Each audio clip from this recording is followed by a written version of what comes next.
Exam से पहले एक इनसिक्योरिटी रहती है कि सब कुछ पढ़ तो लिया है लेकिन कॉन्फिडेंस नहीं आया। क्या एक बार सभी कॉन्सेप्ट्स और एमसीक्यू रिवाइज कर लूं? Well, this video is exactly for that. मैंने इस वीडियो में कवर किए सभी इंपॉर्टेंट कॉन्सेप्ट जहां से आईसीआई एमसीक्यू बना रहा है और आईसीआई के एमसीक्यू सॉल्व करवाए हैं विद कॉन्सेप्चुअल एक्सप्लेनेशन। ये सब सिर्फ 14 पेजेस के लास्ट मिनट रिवीजन नोट्स में समराइज्ड है, जो कि आपको एग्जाम हॉल में एक नेक्स्ट लेवल कॉन्फिडेंस देगा। तो स्टार्ट करते हैं चैप्टर 1 से। सबसे पहले हम पढ़ेंगे हर एक चैप्टर का इंपॉर्टेंट टॉपिक्स एंड उसके बाद कवर करेंगे उसके रिलेटेड आईसीआई एमसीक्यूज। सबसे पहला कॉन्सेप्ट है एंटरप्रेनर। एंटरप्रेनर एक एंटरप्रेनर डेर वर्ड से आया है जिसका मतलब होता है कुछ नया स्टार्ट करना। नेक्स्ट है इंडस्ट्रियल रेवोल्यूशन। इंडस्ट्रियल रेवोल्यूशन क्या है? एंटरप्रेन्योरशिप बिगिन कैसे हुआ? सबसे पहले बाटा सिस्टम चलता था, उसके बाद मनी आई, तो मनी से एंटरप्रेन्योरशिप डेवलप हुआ। लेकिन हर एक इंडस्ट्रियल रेवोल्यूशन में कुछ कुछ नया नया आया। वो क्या था? सबसे पहले ईयर देखते हैं। फर्स्ट इंडस्ट्रियल रेवोल्यूशन था 1760 to 1840, second 1870 to 1914, 1950 to 1990 and last 2000 onwards, fourth industrial revolution. First में क्या डेवलप हुआ? मशीन। मशीन से आई फैक्ट्रीज।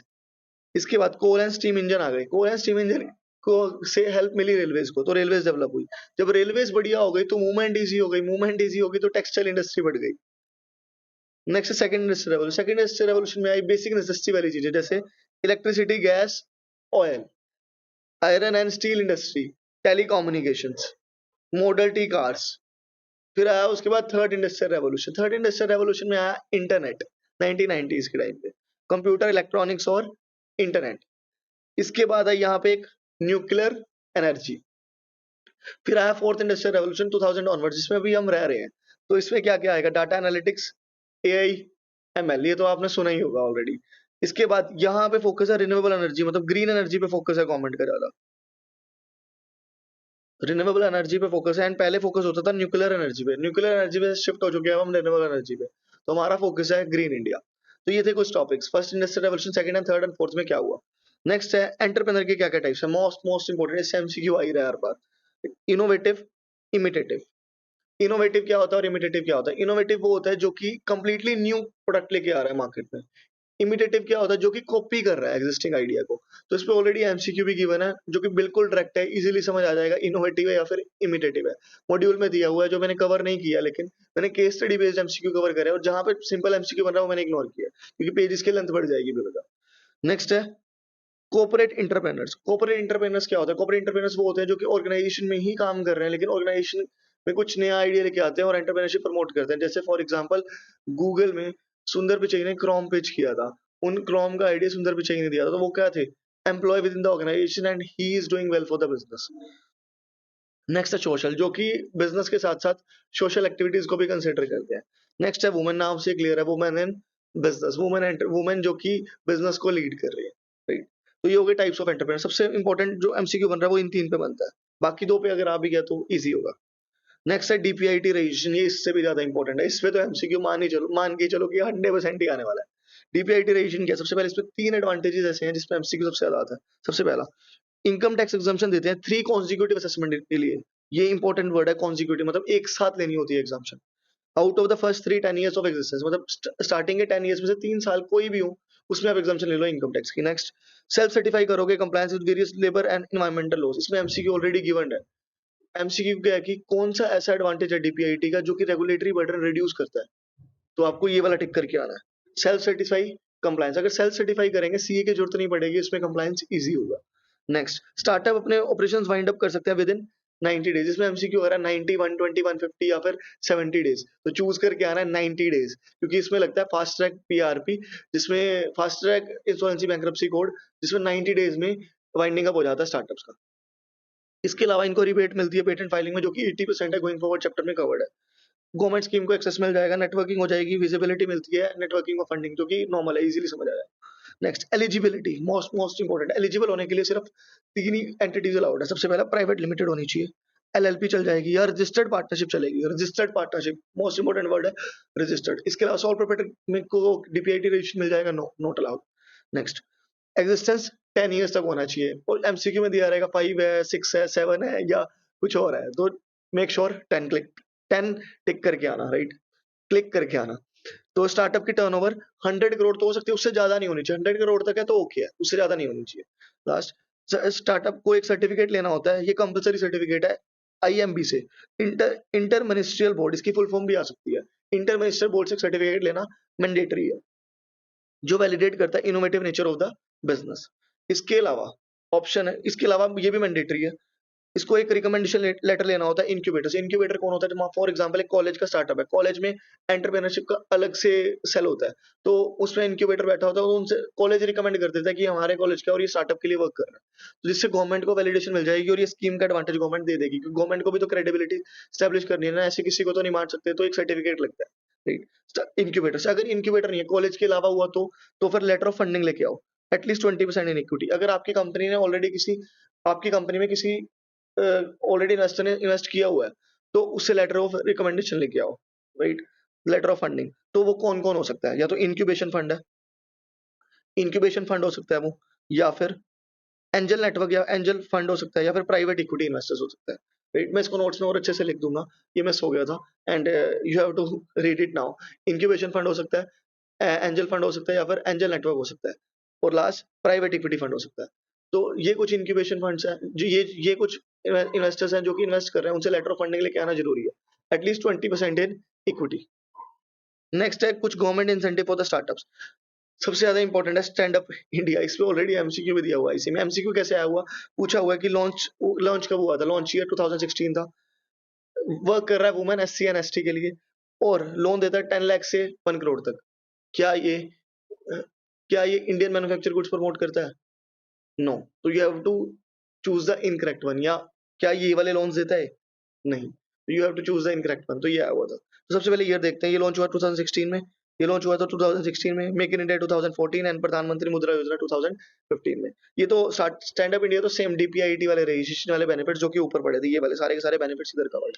नेक्स्ट, अटल इनोवेशन मिशन, ये लॉन्च किया गया था नीति आयोग, नीति आयोग याद रखना, प्लानिंग कमीशन नहीं है, नीति आयोग ने लॉन्च किया। ये infrastructure support and mentorship provide करता है। स्टैंड अप इंडिया पढ़ चुके हैं 2016, women SC ST loan 10 lakh to 1 crore for greenfield investment. Greenfield enterprise क्या होते हैं? क्या कोई ऐसी कंपनी है जो कि इन्वेस्ट करना चाह रही है, इन्वेस्ट करना चाह रही है, लेकिन वो अपनी एग्जिस्टिंग प्लांट को मॉडिफाई कर रहे हैं, क्या वो ग्रीनफील्ड इन्वेस्टमेंट है? नहीं। ग्रीनफील्ड होता है कि कंप्लीटली न्यू इन्वेस्टमेंट करना, कंप्लीटली नया प्लांट लगाना, राइट। उसके लिए लोन देते हैं, कितने? 10 लाख से 1 करोड़। मेक इन इंडिया 2014 में आया था, नाम ही क्लियर है कि इंडिया में मैन्युफैक्चर कर रहा है प्रोडक्ट्स को। प्रधानमंत्री मुद्रा योजना, ये हुई थी लॉन्च 2025 में, और ये माइक्रो एंटरप्राइज को सपोर्ट करती है जो कि नॉन कॉर्पोरेट सेक्टर में, right. Categorise loans into 3 segments, ये कॉर्पोरेट सेक्टर को प्रमोट नहीं करती, सोल प्रोप्राइटरशिप या पार्टनरशिप, लेकिन जो कॉर्पोरेट नहीं है, रजिस्टर्ड नहीं है, राइट। तो लोन क्या क्या होंगे? 50K तक। सबसे पहले 50,000 तक का लोन होगा जो कवर्ड है शिशु में, Kishore 50,000 to 5 lakh, then 5 lakh to 10 lakh Tarun. तो एस के टी कवर हो गया, एस में आएगा 50K, फिर 50K to 5 lakh, 5 lakh to 10 lakh Tarun. Next है सक्सेशन प्लानिंग। सक्सेशन प्लानिंग क्या होता है? फ्यूचर जनरेशन में अपना बिजनेस स्मूथली ट्रांजिशन करता है, right. Smooth transition of wealth, leadership and business cross generation. अब इसकी 3 स्ट्रेटजीज है। Number 1, transparent communication and family governance. Transparently communicate कर दो, राइट। दो भाई बैठे हुए हैं और उन दो भाई बैठे हुए हैं और उनके फादर गाइड कर देते हैं कि ये बिजनेस आपके पास, ये आपके पास, तो म्यूचुअली सॉल्व कर लो। Second, professionalism of leadership. इसके अलावा अब नेक्स्ट है कि लीडरशिप के अकॉर्डिंग, मतलब कोई एक्सटर्नल बंदा बुलाते हैं, एक्सटर्नल मेंटर बुलाते हैं, वो गाइड कर देगा, उसके अकॉर्डिंग कर लेंगे, right. Hiring external executive developing family members through formal education and training programmes. Mentorship and succession development programme, इसमें क्या होता है? सीनियर फैमिली मेंबर्स बैठते हैं और डिस्कस करते हैं और प्रॉपर्टी को एलोकेट कर देते हैं। Senior family members and external members guide successors. तो सबसे पहला क्या है? खुद ही डिसाइड कर लो। दूसरा, कोई एक्सटर्नल बाहर का बंदा ले आओ, या mentorship and succession development programme, family ही गाइड कर देगी। अब आईसीआई एमसीक्यू कहाँ आ रहा है? सबसे पहले वो, ये 2 वर्ड समझना बहुत जरूरी है। इस पे एमसीक्यू आया हुआ था और कंफ्यूजिंग था काफी। रेजिलियंस क्या होता है? अडैप्टेबिलिटी क्या होता है? रेजिलियंस होता है overcoming challenges, learning from the failure and persisting in adversity. फिर अडैप्टेबिलिटी क्या होता है? Strategic decision, constantly changing business environment. दोनों में डिफरेंस बता रहा हूँ। अडैप्टेबिलिटी होता है, फॉर एग्जांपल कोई गवर्नमेंट की नई पॉलिसी आई, उसके अकॉर्डिंग चेंज कर लो, अडैप्टेबल हो आप। फॉर एग्जांपल आप अभी सीए इंटरमीडिएट क्वालिफाई करके आओ, लेकिन न्यू कोर्स चेंज हो गया, तो न्यू कोर्स के अकॉर्डिंग अडैप्ट करना पड़ेगा आपको, चेंज करना पड़ेगा। अब रेजिलेंस क्या होता है? रेजिलेंस होता है कि लेट्स से आपका एक अटेम्प्ट लग जाए, फिर भी आप खड़े रहे हो, दूसरा अटेम्प्ट लग जाए, फिर भी खड़े रहे हो, तो इट मींस कि रेजिलेंस होता है कि मतलब सेटबैक से फिर भी डरना ना, जो कि सीए स्टूडेंट सबसे बड़ा रेजिलेंट होता है क्योंकि वो डरता नहीं है, राइट? तो ये हो गया रेजिलेंसी। नेक्स्ट है, what role does a financial literacy play in entrepreneur decision making process? Financial literacy का क्या रोल है एंटरप्रेन्योर की डिसीजन मेकिंग प्रोसेस में, राइट? देखते हैं क्या क्या हो सकता है। क्या ये इनोवेशन प्रमोट करता है? नहीं, वो तो टेक्नोलॉजी प्रमोट करती है। Building resilient organisation culture for long term success? नहीं, फाइनेंशियल्स का तो कोई रोल नहीं है इसमें, वो तो ऑर्गेनाइजेशन की थिंकिंग है। Creating and analysing budgets for effective financial management, right? ये होगा, क्योंकि फाइनेंशियल लिटरेसी का तो यही रोल होगा ना, वो आपको फाइनेंशियल बजट को एनालाइज करने में हेल्प करता है। D, navigating constantly changing business environment? No, financials तो हेल्प नहीं करते, वो तो बिजनेस एनवायरनमेंट तो चेंज होगा ही होगा। तो क्वेश्चन आंसर होगा सी। तो अगर इस तरीके के एमसीक्यू आते हैं, इसमें कोई कॉन्सेप्ट नहीं लगा, जस्ट आपको कॉमन सेंस लगाना था। तो यूज एलिमिनेशन टेक्निक, सबसे पहले सारे रीड करो और उसके बाद देखो कि बेस्ट सूटेड ऑप्शंस कौन सा। नेक्स्ट है चैप्टर 2, बिजनेस मॉडल्स। सब दो तरीके के बिजनेस मॉडल होते हैं, जनरल एंड मॉडर्न। सबसे पहले देखते हैं जनरल, जो कि आप बहुत बारी पढ़ के आ चुके हो। बी टू बी क्या होता है? जब एक बिजनेस दूसरे बिजनेस को बेच रहा है। बी टू सी, जब एक बिजनेस कस्टमर को सेल कर रहा है। डी टू सी, अगर बिजनेस डायरेक्टली कस्टमर को बेचते हैं उसको बोलते हैं डी टू सी, इसमें ज्यादा कंट्रोल होता है कस्टमर्स के ऊपर। सी टू सी, सी टू सी होता है जब दो कस्टमर इंटरेक्ट कर रहे होते हैं, फॉर एग्जाम्पल OLX में, एक को बाय करना है और दूसरे को सेल करना है। नेक्स्ट है modern business model. Modern business model बहुत अलग अलग तरीके के होते हैं। सब्सक्रिप्शन बेस्ड मॉडल, लाइक बहुत होते हैं, अभी तो आपको ऑलरेडी पता है, जिसमें कस्टमर रेगुलरली पे करता रहता है, जैसे नेटफ्लिक्स से सब्सक्रिप्शन हो गया। प्रीमियम मॉडल, प्रीमियम मॉडल क्या होता है? जिसमें कुछ चीजें फ्री में दी जाती हैं और कुछ चीजें को पेड होती हैं। जैसे जियो हॉटस्टार है, एड्स भी एड्स चलाता है, कुछ चीजें कंटेंट फ्री देता है, कुछ प्रीमियम के लिए रख देता है। तो ये हो गया प्रीमियम मॉडल, जिसमें बेसिक चीजें फ्री दे दी जाती हैं और एडवांस फीचर प्रीमियम में। मार्केट प्लेस मॉडल और ई कॉमर्स मॉडल, दोनों में फर्क क्या है? मार्केट प्लेस मॉडल होता है जो बायर एंड सेलर को मिलाता है, राइट? जैसे ओला हो गया, उबर हो गया। इसको एग्रीगेटर मॉडल भी बोलते हैं, buyer and seller together on a single platform. लेकिन ई कॉमर्स मॉडल क्या होता है? ई कॉमर्स मॉडल होता है जहां पे बिजनेस अपने प्रोडक्ट सेल करता है। फॉर एग्जांपल अमेजोन और फ्लिपकार्ट है, अगर वो अपने ही प्रोडक्ट्स बेच रहे हैं कस्टमर को, तो वो तो ई कॉमर्स मॉडल में आ गए। लेकिन अगर वहां पे सेलर एंड बायर दोनों लिस्टेड है, सेलर लिस्टेड है और सेलर अपने प्रोडक्ट्स बायर को बेच रहा है और अमेजोन कमीशन ले रहा है, तो मार्केट प्लेस मॉडल है। तो मार्केट प्लेस मॉडल वो होता है जो कि बायर एंड सेलर को मिलाता है and e commerce directly consumer को सेल करता है। D2C मॉडल ऑलरेडी पढ़ चुके हैं, जो कस्टमर को डायरेक्टली सेल करता है। मैन्युफैक्चर मॉडल, मैन्युफैक्चर क्या? रॉ मटेरियल बाय करेगा एंड उसके बाद सेल कर देगा होलसेलर को, रिटेलर को या फिर डायरेक्टली कस्टमर को, तो होलसेल, ये हो गया manufacture model. Sharing economy model, most important. Sharing economy model क्या होता है? शेयरिंग इकोनॉमी मॉडल का दूसरा पहले तो नाम देखते हैं, कोलैबोरेटिव इकोनॉमी और gig economy. Collaborative and gig, and market place का दूसरा नाम भी याद रखना, एग्रीगेटर मॉडल। तो शेयरिंग इकोनॉमी मॉडल क्या होता है? फॉर एग्जाम्पल आपके पास सरप्लस रूम्स खाली है, तो आप उसको रेंट पे चढ़ा सकते हो, राइट? जैसे ब्ला ब्ला कार है, आप खाली जा रहे हो तो साथ में किसी को लेके जा सकते हो, तो देखा जाए तो आपने रिसोर्सेज शेयर कर रहे हो और उससे रेवेन्यू अर्न कर रहे हो। Individual share resources directly with one another through digital platform जैसे एयरबीएनबी। तो ये थे कुछ बिजनेस मॉडल, इससे क्वेश्चन आ ही रहा है, या तो जनरल से आएगा या इससे आएगा, मॉडर्न से। एंड ज्यादातर चांसेस है सब्सक्रिप्शन या प्रीमियम से आएगा, फॉर श्योर। नेक्स्ट है बूटस्ट्रैपिंग। क्या होता है? बूटस्ट्रैपिंग होता है जब आप पैसा नहीं उठा रहे अपने ही बिजनेस से, स्टार्टिंग में हमने पैसा लगाया, उससे और पैसा कमाया, फिर वो लगाया, फिर और कमाया, फिर और लगाया, तो ये हो गया बूटस्ट्रैपिंग। मतलब हमने पर्सनल रिसोर्सेज और रेवेन्यू जनरेटेड बाय बिजनेस से ही बिजनेस बना रहे हैं। जैसे जोरोदा ने एक्सटर्नल फंडिंग नहीं उठाई थी, खुद से ही बिजनेस बनाया था। लीन स्टार्टअप क्या होता है? अब लीन स्टार्टअप है, कस्टमर सबसे पहले लीन स्टार्टअप होता है, प्रोडक्ट बनाया जाता है कस्टमर के एक्सपीरियंस। कस्टमर ने कहा कि मुझे चीज पसंद नहीं आ रही, तो चेंज करो। तो इसमें क्या होता है कि कस्टमर के प्रेफरेंस के अकॉर्डिंग बन रहा है, तो हमें टारगेट मार्केट फिट इजीली मिल जाती है। तो कॉस्ट कम लगती है और एफिशिएंसी ज्यादा आती है। तो लीन स्टार्टअप काम करता है कॉस्ट इफेक्टिवनेस पे एंड एफिशिएंसी ज्यादा हो जिसमें। इंस्टेड ऑफ गेसिंग what people think, they want ask question, receive feedback and make changes based on the users. तो लीन स्टार्टअप हो गया ये, जो कि एक्सपेरिमेंट्स रन करते हैं, उसके बेस पे बिजनेस डेवलप करते हैं। नेक्स्ट है business model canvas. Business model canvas क्या होता है? बिजनेस मॉडल कैनवास होता है कि बिजनेस को समझाने का 9 बिल्डिंग ब्लॉक्स, जिसमें आप बताते हो रिवेन्यू कहाँ से आ रहा है, कस्टमर क्या, पैसे कहाँ लग रहे हैं, क्या क्या वे आउट है बिजनेस को चलाने के। तो सारे के सारे बिजनेस मॉडल एक्सप्लेन कर देता है 9 बिल्डिंग ब्लॉक्स में। ये दिया था एक्सलेंडर, ओस्टावेल्डर एंड पिगनेस पिगनेर ने। तो इसके 9 बिल्डिंग ब्लॉक्स हैं, देखते हैं क्या क्या है। इसको नेटफ्लिक्स के एग्जांपल से समझते हैं, जैसे क्लास में मेन समझा था, जैसे मेन लेक्चर में समझा था। कस्टमर सेगमेंट क्या होता है? सबसे पहले फॉर एग्जांपल नेटफ्लिक्स के अलग अलग कस्टमर सेगमेंट है, kids, young, adults. Value proposition, unique क्या दे रहे हो? Watch content anywhere any time, मतलब कहीं भी कभी भी देख सकते हो आप नेटफ्लिक्स का कंटेंट। चैनल डिस्ट्रीब्यूशन का चैनल क्या? एलईडी के थ्रू भी आता है, फोन के ऐप के थ्रू भी आता है, लैपटॉप्स में भी चलता है, तो अलग अलग वे आउट है। कस्टमर रिलेशनशिप, कस्टमर को रिमाइंडर भेजते रहते हैं कि आपकी नई मूवी आई है या फिर पेमेंट ड्यू है, तो पेमेंट कर लो, स्टे ट्यून्ड विद अस, जैसे नोटिफिकेशन आते हैं जोमेटो के, ऐसे नेटफ्लिक्स के आते हैं रिलेशनशिप मेंटेन करने के लिए।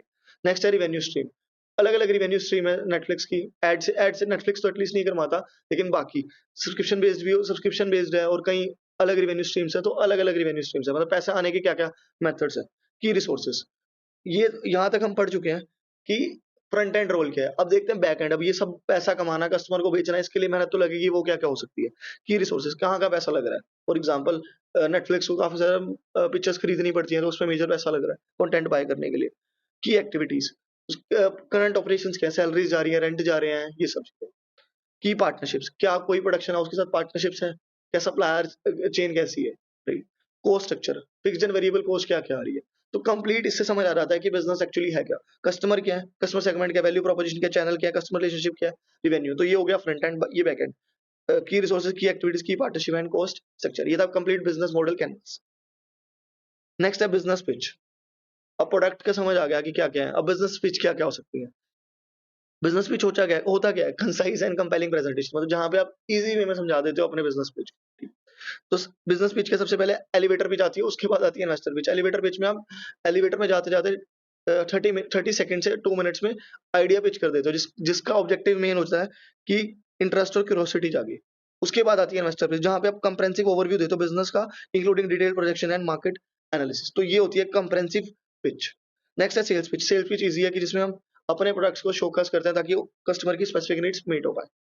पार्टनरशिप पिच, किसी मान लो एक दूसरे पार्टनर को पिच करना है, आप टेक के हो लेकिन मार्केटिंग वाला बंदा पिच करना है, तो पिच आएगी पार्टनरशिप, जहां पे हम सिनर्जीज के को पिच करते हैं, लाइक दोनों एक साथ कंबाइन होंगे तो ज्यादा बेनिफिट होगा। प्रोडक्ट पिच, जिसमें फीचर्स और प्रोडक्ट हाईलाइट किए जाते हैं और प्रोडक्ट को सेल किया जाता है। तो ये था कंप्लीट चैप्टर 1 एंड 2। तो चैप्टर 1 में सीखा कुछ इंडस्ट्रियल रेवोल्यूशन, सबसे इंपॉर्टेंट है डीपीआईटी एंड टाइप्स ऑफ एंटरप्रेन्योर, इससे क्वेश्चन तो 100% आ रहा है। बाकी स्कीम्स इजी हैं, जो कुछ टर्म्स हैं ये देख लेना एक बार। नेक्स्ट बिजनेस मॉडल, मॉडर्न से फॉर श्योर आने वाला है कुछ। बिजनेस पिच एंड टाइप्स काफी इजी है। अब देखते हैं एमसीक्यू चैप्टर 2 के। जैसे फॉर एग्जांपल फर्स्ट एमसीक्यू है, मंगत जो कि 5 फ्रेग्रेंसेस बेच रहा है अपने वेबसाइट से और ई कॉमर्स वेबसाइट से, अब डिसाइड कर रहा है कि उसे आउट ऑफ इंडिया जाना है bye launching a joint venture with global distribution companies. अभी पूछ रहा है कि करंटली कौन सा फॉलो कर रहा है, ये तो करना चाहता है, करंटली कौन सा फॉलो कर रहा है। 5 फ्रेग्रेंसेस बेच रहा है by website and e commerce websites. तो इस केस में क्या होगा, इंटरमीडिएट इसका रोल है नहीं, जो अभी फॉलो कर रहा है, अभी करंटली फॉलो कर रहा है, उसमें तो कोई रोल नहीं है। Products are exclusively sold to third party retailers, no. Customer engages directly with the end consumers, right, ये होगा, क्योंकि ये डायरेक्टली कंज्यूमर्स को एंगेज कर रहा है अपने वेबसाइट और ई कॉमर्स वेबसाइट से डायरेक्टली कंज्यूमर्स को सेल कर रहा है, क्योंकि पीछे मार्केट प्लेस मॉडल नहीं है, ना ही कोई आ रहा है। फर्स्ट एमसीक्यू हो गया, इसका आंसर होगा D2C। सेकंड, इमेजिन अगर आप एक फिटनेस ऐप चला रहे हो सैचुरेटेड मार्केट में, तो आपका वैल्यू प्रोपोजिशन क्या होगा। सारे पॉसिबल फीचर्स बता देंगे, सारे पॉसिबल फीचर्स और कोई बता देता है, तो ये कुछ अलग तो ना हुआ ही। कंज्यूमर फीडबैक को इग्नोर करेंगे, कभी भी नहीं हो सकता। कंज्यूमर फीडबैक को इग्नोर करोगे तो चलेगा कैसे। Clearly articulate how your app address the specific fitness challenge, right, answer is C. आपका यूनिक वैल्यू प्रोपोजिशन तो ये होगा ना, ऐप डिफरेंटली क्या सॉल्व कर रहा है। Developing a complex and generic value proposition, complex तो कभी भी नहीं करोगे, समझाना है आसान भाषा में उसको, तो आंसर होगा सी। काफी इजी एमसीक्यू है, अगर आप एक कॉमन सेंस अप्लाई करोगे हो जाएगा, अगर कॉन्सेप्चुअल समझ आया तो। नेक्स्ट क्वेश्चन नंबर 3, ये आईसीआई का थोड़ा सा गलत है, मतलब काफी सिमिलर आंसर्स हैं, तो मैं उतना लोकेट तो नहीं कर पाया, बाकी आप ट्राई करना, देखते हैं क्या होता है। ओल्डेस्ट स्टोर्स है based on idea most optimal utilisation of resources. उन्होंने एक गैप ढूंढा और वहां पे बिजनेस स्टार्ट करना चाहते हैं ऑनलाइन स्टोर का, और उसके लिए कंपनी ने 50 करोड़ का लोन भी ले लिया हुआ है। तो क्या, देखते हैं कि इन्होंने कौन सा एस्पेक्ट इग्नोर करा बिजनेस मॉडल का।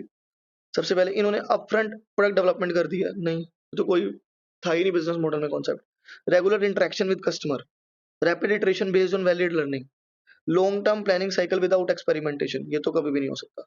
Long term planning cycles without experimentation, no, क्योंकि इन्होंने कस्टमर का थोड़ा डाटा तो लिया ही है। They know, they also sure of the customer needs, यहाँ पे लिखा हुआ है they are sure of the customer needs and preferences, तो यही होगा बी एंड सी में से। तो आईसीए का आंसर है बी, रेगुलर इंटरेक्शन करो कस्टमर के साथ। जो बिजनेस मॉडल का ये वाला पार्ट आता है कस्टमर रिलेशनशिप्स, तो बिजनेस मॉडल का ये पूछ रहे हैं कि कौन सा एस्पेक्ट इग्नोर किया गया है। इन्होंने कस्टमर रिलेशनशिप पे ध्यान उतना नहीं दिया, राइट, चारों में से। प्रोडक्ट डेवलपमेंट तो सही कर ही रहे हैं क्योंकि 50 करोड़ लिए हैं। रेगुलर इंटरेक्शन इन्होंने नहीं करी है, rapid iteration based on validation learning, जो कि ये बता ही रहे हैं ऑलरेडी। रैपिड इटरेशन तो करी है, कस्टमर की नीड्स का नो आइडिया था। Long term planning cycle without experimentation, no, तो आंसर होगा बी। अब है क्वेश्चन नंबर 4। स्टार्टअप एक शेयरिंग इकोनॉमी में एंटर कर रहा है। Sharing economy, you know business model है type. Developing a platform to facilitate resource sharing among users. क्या की कंसिडरेशन होगी सक्सेस के लिए? क्या चीज सोचनी पड़ेगी इनको? सबसे पहले हाई अप फ्रंट फीस रख देते हैं, सबसे ज्यादा हाई फीस रख देते हैं। नो, शेयरिंग इकोनॉमी में ज्यादा फीस रखोगे, पहले ही नहीं चल रहा, चलेगा कैसे? Prioritising ownership over sharing for a more traditional user experience. Ownership prioritise करो कि हमारा है, ये हमारा है। नो, सेंस ही नहीं बना रहा। Fostering a sense of trust and community among users, ये हो सकता है। Restricting the access to the platform to niche target. No, क्यों रिस्ट्रिक्ट कर रहा है नीश के लिए? सबके लिए ओपन रहेगा, इसमें कोई नीश तो बन ही नहीं रही है। Fostering a sense of trust and community among users, अगर आपकी कोई रिसोर्सेज शेयर कर रहा है तो उसको ट्रस्ट होना चाहिए ना, कि मान लो लेट से मैं किसी का एयरबीएनबी यूज कर रहा हूँ तो वो ट्रस्ट हो वहां पे, या ओनरशिप हो, राइट?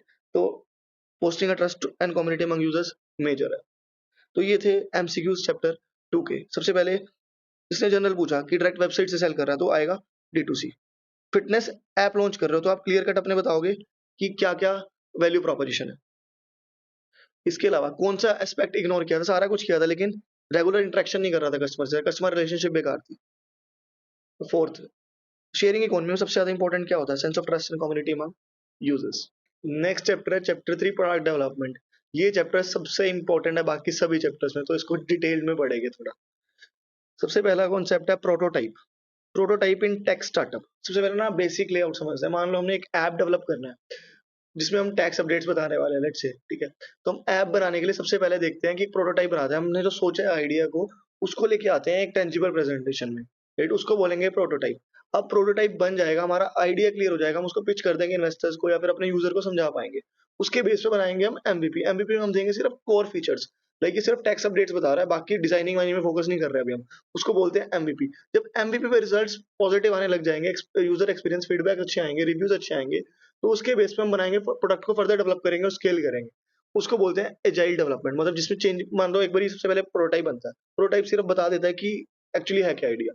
प्रोटोटाइप बनने के बाद बनता है एमवीपी, जिसमें फोकस होता है सिर्फ कोर फीचर्स पे। उसके बाद प्रोडक्ट को जब एक्सपैंड करा जाता है, यूजर के चेंजेस आते रहते हैं, हम इंप्रूव करते रहते हैं बार बार, जैसे कि इंस्टाग्राम अभी भी इंप्रूव कर रहा है, तो वो होता है एजाइल डेवलपमेंट। तो आई होप ये बेसिक कॉन्सेप्ट क्लियर है। तो प्रोटोटाइप क्या है? प्रोटोटाइप में कुछ वर्ड्स ध्यान रखना है। एक तो ये टेंजिबल रिप्रेजेंटेशन है प्रोडक्ट की, मतलब एक आइडिया को टेंजिबल फॉर्म में दिखाया गया। शोकेस करता है की फीचर्स, मतलब मेजर मेजर चीजों पे फोकस करता है, बाकी डिजाइनिंग में फोकस नहीं करता। विजुअल एंड इंटरेक्टिव ब्लूप्रिंट होता है, राइट, आइडिया का। तो क्या बेनिफिट्स है प्रोटोटाइप और क्या चैलेंजेस इस पे एमसीक्यू आ सकता है? तो सबसे पहले नाम नाम पढ़ के चले जाना, राइट? अगर आपको इसकी डिटेल लेनी है, वो डिटेल्ड नोट्स में कवर्ड है। वैलिडेशन ऑफ आइडियाज, मतलब जो आपने आइडिया सोचा था वो पता चल जाएगा कि सही है या नहीं है। मतलब आपने सोचा, आपने आगे किसी को दिखाया, उसने कहा कि हाँ बहुत अच्छा है, तो वैलिडेशन मिल जाती है। Effective communication. इफेक्टिव कम्युनिकेशन, किसी को समझाना बहुत ईजी है। यूजर फीडबैक, उसके उससे उसको फीडबैक देना भी बहुत इजी है, हम समझा भी इजी पा रहे हैं और फीडबैक भी इजीली मिल जाएगा। Cost and time efficiency, prototype बनाने से टाइम भी बचेगा, कॉस्ट भी बचेगी। अगर मान लो गलत लॉन्च हो जाता है तो प्रॉब्लम्स आती। अब क्या क्या प्रॉब्लम्स है, चैलेंजेस क्या? स्कोप क्रीप, एक फीचर समझाना था लेकिन 4-5 फीचर और ऐड करके समझा रहे हैं, स्कोप ही ज्यादा बढ़ा दिया या कम रखा स्कोप, तो प्रॉब्लम है। लिमिटेड यूजर इन्वॉल्वमेंट, सिर्फ एक ही बंदे से पूछा और उसका फीडबैक भी उतना अच्छा नहीं था, मतलब वो मेंटली थोड़ा सही नहीं था उस टाइम पे जब पूछा, तो लिमिटेड यूजर इन्वॉल्वमेंट भी एक प्रॉब्लम है। Over emphasis on aesthetics, design पे ज्यादा ध्यान रखा हुआ है। रेजिस्टेंस टू चेंज, उसने बताया कि ये चीज चेंज कर ले, जिस दोस्त को आपने दिखाया होगा उसको, तो आपने चेंज ही नहीं करा है तो पागल है, छोड़ो। तो रेजिस्टेंस टू चेंज मतलब आप चेंज ही करना नहीं चाहते, तो ये भी एक प्रॉब्लम है। तो ये प्रोटोटाइप। प्रोटोटाइप बेसिकली अपने आइडिया को समझा रहे हैं। अब इसके बाद आता है एमवीपी। अब एमवीपी बनेगा प्रोडक्ट प्रोटोटाइप के बेस पे। तो एमवीपी क्या? एक स्केल डाउन है version of a product, scale down version of a product, test the concept with minimum resources. मतलब हम एक छोटा सा ऐप बना लेते हैं जिसमें हम की फीचर्स डेवलप करेंगे। सबसे पहले तो हमने दिखाने के लिए प्रोटोटाइप बनाना था, अब ऐप बना लेंगे, उसको जाके पिच करेंगे। तो ऐप बनाने के लिए सबसे पहले क्या देखना होगा? एमवीपी बनाने में एमवीपी सबसे पहले आएगा वैल्यू प्रोपोजिशन, क्या यूनिक देना चाहते हो वो सोचो, यूनिक समझ आ गया क्या देना चाहते हैं, उसके बाद उसके बेस पे बनाओ प्रोटोटाइप, राइट? यहाँ पे पता चल गया था यूनिक क्या है, उसके बाद हमने अपने आइडिया को टेंजिबल फॉर्म में लेके आया, प्रोटोटाइप बनाया। अब प्रोटोटाइप बना के उसको लॉन्च करेंगे और फीडबैक लेंगे। अब फीडबैक सही आते हैं तो इटरेट एंड इम्प्रूव, उस फीचर्स को इम्प्रूव करते रहो और आगे आगे बढ़ते रहो, राइट? क्या क्या ध्यान रखना है एमवीपी बनाते टाइम? सबसे पहला फंक्शनैलिटी पे ध्यान देना, बाकी चीजों पे ध्यान नहीं देना। रैपिड इटरेशन, चेंजेस करते रहो कॉन्टिन्यूसली। लीन अप्रोच ऑलरेडी चैप्टर 1 में पढ़ा था। कॉस्ट एफिशिएंसी और पे ध्यान देना है। रिसोर्सेज को अच्छे से यूज करना है ताकि कॉस्ट एंड टाइम बचे। यूजर सेंट्रिक डिजाइन रखना है, डिजाइन जो होगा यूजर्स के बेस पे बनाना है, ना कि अपने मन के अकॉर्डिंग। तो ये कुछ चीजें प्रोडक्ट प्रोटोटाइप एंड एमवीपी के रिगार्डिंग। नेक्स्ट है एजाइल डेवलपमेंट। अब एजाइल डेवलपमेंट क्या, जो कि इंस्टाग्राम करंटली करता है, हमारा ऐप बन चुका है अब अच्छे स्टेज पे, फंक्शनैलिटी भी बढ़िया, सब बढ़िया, अब उसको बारी इंप्रूव करते रहने की, उसको बोलते हैं agile development. Prioritise flexibility, collaboration and responsiveness to change, changes के अकॉर्डिंग हम चेंज करते रहेंगे और फ्लेक्सिबल रहेंगे। एम्फसाइज इटरेटिव प्रोग्रेस, मतलब कंटिन्यूअसली चेंजेस करते रहेंगे, continuous feedback and adaptive planning. क्या क्या चैलेंजेस आते हैं एजाइल कल्चर में, इंपॉर्टेंट एमसीक्यू ऑलरेडी ही दिया हुआ है जो मैं करवाऊंगा अभी आपको। अडेप्टिंग टू एजाइल कल्चर, बार बार चेंजेस करना भी तो प्रॉब्लम है। चेंजिंग प्रायोरिटीज, बार बार प्रायोरिटीज चेंज हो रही है, कभी कह रहे हैं कुछ लाओ, कभी कह रहे हैं कुछ करो। कंसिस्टेंट क्वालिटी, क्वालिटी मेंटेन नहीं कर पा रहे हैं, मान लो जो पहले था वो चेंज हो गया, कुछ चेंजेस आए उसने हम चेंज कर दिया, ठीक है। फ्लेक्सिबिलिटी एंड स्ट्रक्चर सही नहीं है। Effective collaboration and communication, right. तो ये है कुछ चैलेंजेस एजाइल के। तो ये तीनों कॉन्सेप्ट बहुत इंपॉर्टेंट है, prototype, MVP and agile development. तो ये क्वेश्चन भी पूछेगा कि हम कौन से स्टेज पे हैं, प्रोटोटाइप है, एमवीपी है, या फिर एजाइल डेवलपमेंट है, पहले तो ये पूछ सकता है। दूसरा, डिसएडवांटेजेस पूछ सकता है इनके, प्रोटोटाइप के क्या है, मिनिमम वायबल प्रोडक्ट के क्या है, एजाइल के क्या है। ज्यादातर पूछ रहा है वो, ज्यादा ना कंज्यूमर फीडबैक इग्नोर करता है, फोकस करना कि कंज्यूमर फीडबैक वाला पॉइंट जान रहे। नेक्स्ट है product market fit. Product market fit होता है जब आपका प्रोडक्ट जहां जो टारगेट मार्केट थी वहीं पे चला गया, मतलब जो टारगेट आपने सोचा था वहीं चला गया और उससे सेल्स बढ़ रही है, तो होता है वो product market fit. It occurs when the startup not only satisfy the real market but does so in a certain way deeply resonates with the target audience। मतलब जहां पे जो टारगेट था ना, लाइक टारगेट था क्लाइंट्स या CS, तो direct वहीं पे पहुंच गया हमारा app. Strategies to find best fit क्या है, कस्टमर की अंडरस्टैंडिंग सबसे बेस्ट रखो, तभी तो समझ आएगा, और कंटिन्यूअसली चेंज करते रहो। वैल्यू प्रोपोजिशन में ध्यान दो, अलग क्या कर रहे हो, इसके अलावा एनालाइज करते रहो कि सही जगह जा रहे हैं या नहीं जा रहे हैं। क्या क्या चैलेंजेस आ सकते हैं इसमें भी, अजम्पशन मिसअलाइनमेंट, सोचा कुछ था कुछ और हो गया। प्री मैच्योर स्केलिंग, मान लो कुछ फीडबैक्स आए और हमें पॉजिटिव लगे और हमने उसके बेसिस पे स्केल कर लिया, लेकिन वो एक्चुअल था ही नहीं। मतलब और डाटा कलेक्ट करना बहुत जरूरी था। इनएडिक्वेट कस्टमर फीडबैक ही गलत था, या फिर कंपटीटर ने वही स्ट्रेटजी फॉलो कर ली हमसे पहले, तो ये भी एक चैलेंजेस है प्रोडक्ट मार्केट फिट के। लेकिन फायदे क्या क्या, सस्टेनेबल ग्रोथ, अगर टारगेट मार्केट फिट में चला जाए तो वो रिकमेंडेशन आएंगी तो बिजनेस बढ़ेगा, तो सस्टेनेबल ग्रोथ तो पॉसिबल है। मार्केटिंग कम करनी पड़ेगी क्योंकि टारगेट मार्केट मिल चुकी है। इंक्रीज्ड वैल्यूएशन, हाँ जब सेल्स बढ़ेंगे तो वैल्यूएशन और इन्वेस्टर का कॉन्फिडेंस तो बढ़ना जरूरी है ही है, साथ ही बढ़ेगा। प्रोडक्ट ऑफरिंग क्या है, अब यहाँ तक हम कॉन्सेप्ट पढ़े, प्रोटोटाइप बनाया, एमवीपी बनाया, एजाइल डेवलपमेंट करी, प्रोडक्ट मार्केट फिट समझा, प्रोडक्ट ऑफरिंग, अब प्रोडक्ट को ऑफर करते हैं ना कस्टमर को, combination of product and service that a business provides to meet the needs and wants of the customers. ये बहुत इंपॉर्टेंट है, जीटीएम स्ट्रेटजी, एमसीक्यू आ ही रहा है हर बार, मतलब काफी स्टूडेंट से मैंने पूछा जीटीएम तो आ ही रहा है। जीटीएम होता क्या है, गो टू मार्केट स्ट्रेटजी होता है, एक एक्शन प्लान जिससे specifies which specify how the company will reach customers and achieve advantage. मतलब गो टू मार्केट स्ट्रेटजी होता है कंपनी की स्ट्रेटजी की, वो कंपनी वो अपने प्रोडक्ट्स को कैसे डिलीवर करने वाली है कस्टमर को, और मार्केट में लीडर कैसे बनने वाली है, बेसिकली कंपनी का विजन क्या है, तो वो बताता है go to market strategy. How the company will reach the target customer and achieve competitive advantage, ये कीवर्ड है, ध्यान रखना, ठीक है। नेक्स्ट है इसके एमसीक्यू। अब एमसीक्यू रीड करते हैं। लेक्स एक नया प्रोडक्टिविटी ऐप बनाना चाहता है, उसने इनिशियल मार्केट रिसर्च कंडक्ट कर लिया है और एमवीपी बना चुका है, ऑन इनसाइट्स गैदर। अब वो एक चैलेंज फेस कर रहा है, refining the product to ensure best fit हो जाए मार्केट में। क्या चीजें हैं जो उसको प्रोडक्ट मार्केट फिट दिला सकती है, राइट।